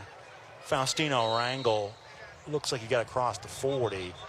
Little extracurricular, well away from the play, but yeah, I'll be honest with you. If you take Parkview, around 3,200 students, and take my county. You take Rome City, take the 4 county high schools. Those 5 schools together don't give you 3,200. So it tells you the scope of that. Now, What the Gwinnett coaches will come back and say, though, is, yeah, but if you're Rome City or if you're Coffee, if you're in a system that only has one school, there are some benefits to that as well. Yep, there is, especially a city school. Sometimes you're not holding a lot of bake sales. Shepard Trotter going to punt. He's a good kicker. My goodness, what a punt. Yep. And we've had issues with that all day long today. That's not returnable, but it is going to be Clark Central ball. It's been hard for both teams to hold on to punts. Speaking of Cobb County, I want to give a quick shout out to Marietta High School. They're in London, They're in London, and they're going to play tomorrow night against NFL Academy. Yeah, I don't know what NFL Academy is, but it sounds like they're good. If they're called NFL Academy, I would imagine they look pretty good coming off the bus. Yeah. But and you know, what an experience! Been there for a whole week. And obviously, we've seen this from Georgia, other colleges too. Europe has, first of all, coaches will go anywhere to find players. Europe has become a place that's producing players. Former Georgia Bulldog Calhoun wide receiver Chris Durham is running that program. Is that right? Yes. Well, good for him. That's really cool. Yeah, that's really cool. But we have seen Europe, or guys that have ties to that part of the world, we have seen players come out of Europe. We also heard Roger Goodell this week say there'll be an NFL franchise. I still don't believe that. I don't believe they're putting a franchise overseas. I tell you, they'll play games, but they won't. The one they have tried to push, they have tried to put Jacksonville in London, and I just don't. That would be the only reasonable. Yeah, a Jacksonville owner, Shad Khan, obviously has ties to the English Premier League. And they get but a as new our stadium producer out Roddy of it, White points out, they're also making a major stadium renovation, which would seem to probably end that. I just think it's across the full length of the Atlantic Ocean. It's too far. Why would you do that? I mean, all you can do is add 6 teams over there. All right, so we're going to take a quick break. 2:32 left to go in the game. Timeout called gives us a chance to do the same thing. It is 27-0, but folks, stay parked because McEachern and KELL is going to be a good one. A few more minutes left to go. Hiring.com to apply today. It is time to see the good side. I made this look to really inspire people. I'm Deborah Alfarone. Join me each week for stories that uplift, inspire, and remind us of the good happening all around us. It can save somebody's life. Because we could all use a little more good in our day. The Good Side, Saturdays, only on Local News Live. Check your local listings on localnewslive.com. We've all had help planning for life's biggest moments, except for aging. Many feel completely lost. Aging Untold will help you take control. The only show about aging well. We tackle your questions about getting older with solutions for caregivers. You are not alone. Get answers and encouragement. Make your later years your best years. Aging Untold. Check local listings on aginguntold.com. Welcome back. 2:32 to go. Fourth quarter of play. Impressive showing for Clark Central. That is a long bus ride from Clark County over here. Going to go down 85, across 285, back up 75. You have to make a business decision. You see Padgett getting a carry. Helmet came off from one of the Pebblebrook players. But, you know, a lot of coaches will tell you, and Dave Perno said this, 2 years in a row, they've taken like 5+ hour, bus rides to go play in the playoffs, including the game against Effingham County last year. So a lot of coaches will tell you, get me on a bus early in the season. Let me take a long drive because come November, there's a very good chance I'm going to have to do that. Yep, get you prepared. You see Padgett checking out for Clark Central. It's funny, we talk about games Friday night, and I check my phone during commercial, and there's like 30 teams. I hate talk about our game, talk about game. I'm going to talk about the Corky KELL Dave Hunter Classic on Friday night on Atlanta News First. There you go. I'm looking forward to being also at Blessed Trinity tomorrow. Their first time hosting in this event. Yep. Their hospitality always great. Yep. Coach Ed Dudley and those guys, and you get a chance to see DJ Jacobs. Many think the #1 player in America. How good do you, and he's already a good player, but how good do you think his brother is trending to be right now? He's gotten a lot bigger. Dawson Jacobs, we saw him at the kickoff classic press conference and luncheon, and I thought, man, he's not just a prospect's brother. He now is a true prospect, and he's gotten a lot bigger. And I told DJ, I said, man, he has grown. And I think a lot of people get a chance to see the Jacobs brothers tomorrow, and I'll be impressed with that. You see the play running left side. That's Padgett. That flag came in. Won't mention it yet, but We will talk about it in the next game. Sounds like I would say, a well-known name that just pulled into the parking lot. Replay first down. My teammate on UGAsports.com, Jed May, just sent me a quick little picture, so we'll get that news to you. I thought you were touting Jed May as the special guest. That's Jed right, which May is a big deal. Jed May and Jeremy Johnson, my two teammates, are here. They're I'm always sure they'll a big roll out deal. the orange and black carpet, Listen, burnt orange and black if carpet for them here. Either one of them get a raise tonight, I want 1% of it. So, enjoy those guys. It is fun, you know. This time of year, Jeremy, Jed, some of our friends that cover recruiting, yes. When you start to see on Friday nights, everybody spread out, and we're both the same thing. Yep. You know, we're watching our game, of course, and calling that, but these guys that are traveling around to visit Georgia recruits, far-flung, stretch across the state, I mean, I depend on those guys to keep us updated. Jeff Sintel, our friend, same Jeff way. I've told everybody he has my permission publicly to write my obituary. But when you start seeing these guys back out on the road again, you know it's time. Recruiting pictures, posting up stats and video clips. Listen, I will consume every ounce of all of it. I told everybody, nobody writes a story better than Jeff Sintel. And I told my daughter, I said, if it ever gets to it, you tell Jeff how good I was in T-ball, and I will get you the stats. I want the complete picture now. Hopefully, I don't want a top 5. I want the story, Jeff. Hopefully, we're a long way away from having to do that. But if there is one to do it, he'll be the one. He's as good as it gets, man. Volumes. He writes a great piece for you guys at Dog Nation. Yeah, he does a great job, for sure. See the throw, that's going to Brooks over there. Brooks goes up and high points it. Comes down inside the 5-yard line. Jackson Brooks, as Rusty said, doing some track work 5 a.m. this morning, but playing a pretty good football game here tonight, including a big catch late there. Man, that's nice. Nice play for him getting that ball. Good job by Jackson Brooks. I'm going to try to get him a touchdown here. Probably, young man has got up and did track workouts this morning at 5:30. Faustino Rangel, who has a touchdown, checks out of the game. We are under 25 seconds left in the game. Probably it right here. Welter takes the snap, looking now, throwing back middle of the field, and it is a touchdown. So the son of Robert Edwards, Jordan Edwards, gets on the score. Yep. On the scoreboard with a touchdown. Nice job there by Jordan Edwards. Good job there. Your mom and dad are happy. Junior tight end. First game here at Clarke Central. Transferred up from Washington County when his dad got the job at Georgia. And MVP in our Georgia League Classic. Sure did. Back in December. Shepard Trotter's PAT. I mean, he just has a booming leg. And now up 34-0. Let's go take a look at our drive of the game here. Going back to the beginning of the game with Clarke Central. Of course, it all starts here because of a mishandled punt. Ball was up for grabs. The fight was on. A bunch of gladiators got fingerprints on it, finally scooped up. And then it's going to be Trey Bryant, who almost got in. Of course, this brought to you by Hardy Automotive. And then after that, Faustino Rangel would get the carry and the score. And that's really, you know, it's hard to say in a 34-0 game, but it's that pivotal situation where when Pebblebrook gives it up, and then when Clarke Central capitalized, get its first touchdown, really the Gladiators have not looked back since then. Yeah, just kind of seized momentum and took it. You know, again, when you Pebblebrook, you're going to look back and say what you missed and what you can work on. Just a great tape to see that. Got to find out what they're going to do at quarterback. Look like both those guys had some positives to me. And that might be a battle that goes on into the season with a sophomore and a junior. I'm not sure that's settled quite yet. They fly around on defense. Fast. I know they've given up 34 points tonight. Some of that short playing a lot of guys both ways, too. The numbers game kind of hurts you a little bit against Clarke Central late. But, again, I promise you right now, and you said they won 3 and they won a 4th one on the forfeit.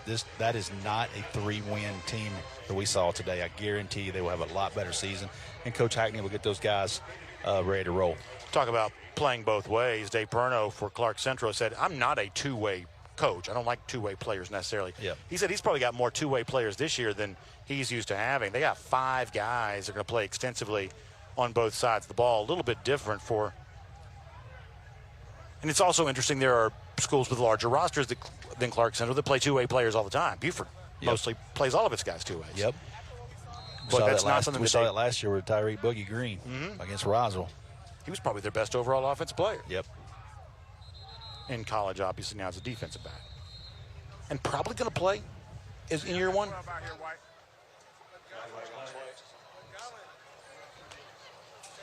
So 10 seconds left to go in the game. Substitution infraction in the offense. 5-yard penalty. Illegal substitution. 5, first down.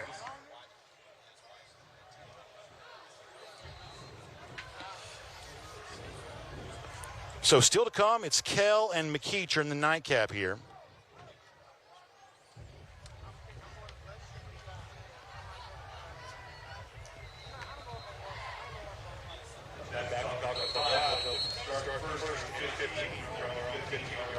So 1st and 15, probably time for 2 plays left. Clark Central still flying around on defense. That'll be it, probably. And that's going to end the game. And an impressive showing for these Gladiators. Coach Dave Perno, off to a 1-5 start a year ago, had to rally to make the playoffs, then won a thriller in round 1 against Effingham County before having their season come to an end the following week. They get off to a much better start this year, a 1-0 start after a 34-0 shutout win against Pebblebrook here tonight. And the Gladiators appear to be for real, with a big stretch of games coming up against local rivals like both schools from Oconee, obviously the showdown against Cedar Shoals. Clark Central making an announcement. They plan on being a formidable challenger in those games. Yeah, you text me after you talked to Coach Perno. You said, I think that's pretty good players, Rusty. And they showcased that here tonight. We'll have our Sports Turf post-game show coming up. A chance to hear also from the winning coach Dave Perno. Got a chance to hear from Bobby May on the KELL Longhorns, Kareem Reed for the McKeecher Indians. Kaylee Manziel going to be standing by here in just a moment with Coach Dave Perno. In fact, I think she's got Coach Perno ready to go. Let's go down to Kaylee. Kaylee not quite ready yet. Looked like she was. Not quite ready yet, though. With Dave Perno, we'll get her here coming up in just a minute. Now she's ready to go. Kaylee Manziel with Dave Perno. Kaylee, go ahead and take it away. Now we welcome in our Jimmy Dorsey winning head coach presented by Smart Local 85. Tonight that belongs to Coach David Perno of the Clark Central Gladiators. Your team was able to maintain the shutout in 100-degree weather. Can you talk about the mental toughness and resilience you saw from your Gladiators? Our defense was tough. Our offense wasn't too mentally tough, other than our quarterback. How are you going to say that in front of him? He don't run like quarterback. He runs like a running back. So he was good, but we just can't make that many penalties. We're not going to win championship making that many penalties on offense. So we got time to clean it up. Hopefully we'll get it clean by next week.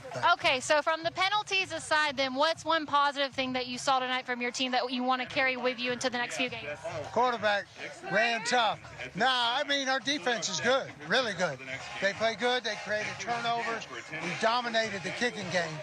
Pinned them in, got a turnover. A lot of good things, but our just offense was sloppy. Well, Coach, congratulations to you tonight on your win. I appreciate it. All right, and now we are welcomed by our Robbie Hunter MVP presented by the ACSA. Before we talk, Dan, we're going to give it over to Roderick Liptrot of the ACSA to present the award. Trey, amazing game. Congratulations. We're very proud to present you with the MVP of the game. And you can see your highlights on our website at theacsacademy.com. Okay, congratulations. All right, Trey, over 100 rushing yards tonight. Watching you out there on the field, you had all the time in the world to throw the ball. Can you talk about what your offensive line was able to help you do tonight? We got the best offensive line in the state. And I'm going to keep saying that all year. I love my guys. They work hard, even from the biggest to the smallest. Like, we got the best online. They got the best heart. I would rather battle with anybody else, So, yeah, they did a great job tonight. 34-0 win, dominated from start to finish. What does this win say about your team? It says a few things. We know that we're way better than this, honestly. Offense, I really feel like we could have done way better. Defense really stuck in. They made a lot of great plays. They helped us out. But we know that we're better than this on the field. So we're going to keep grinding, going to practice. You know, I'm going to keep helping lead my team. And, you know, sky's the limit. You can definitely tell that coach's honesty trickles its way throughout y'all's locker room. Despite what you said, you guys played an incredible game tonight. We want to congratulate you. I appreciate that. All right, we've got kickoff of our next game coming up shortly, so make sure to stay tuned. We've got more after this. You ready? Let's move the chain.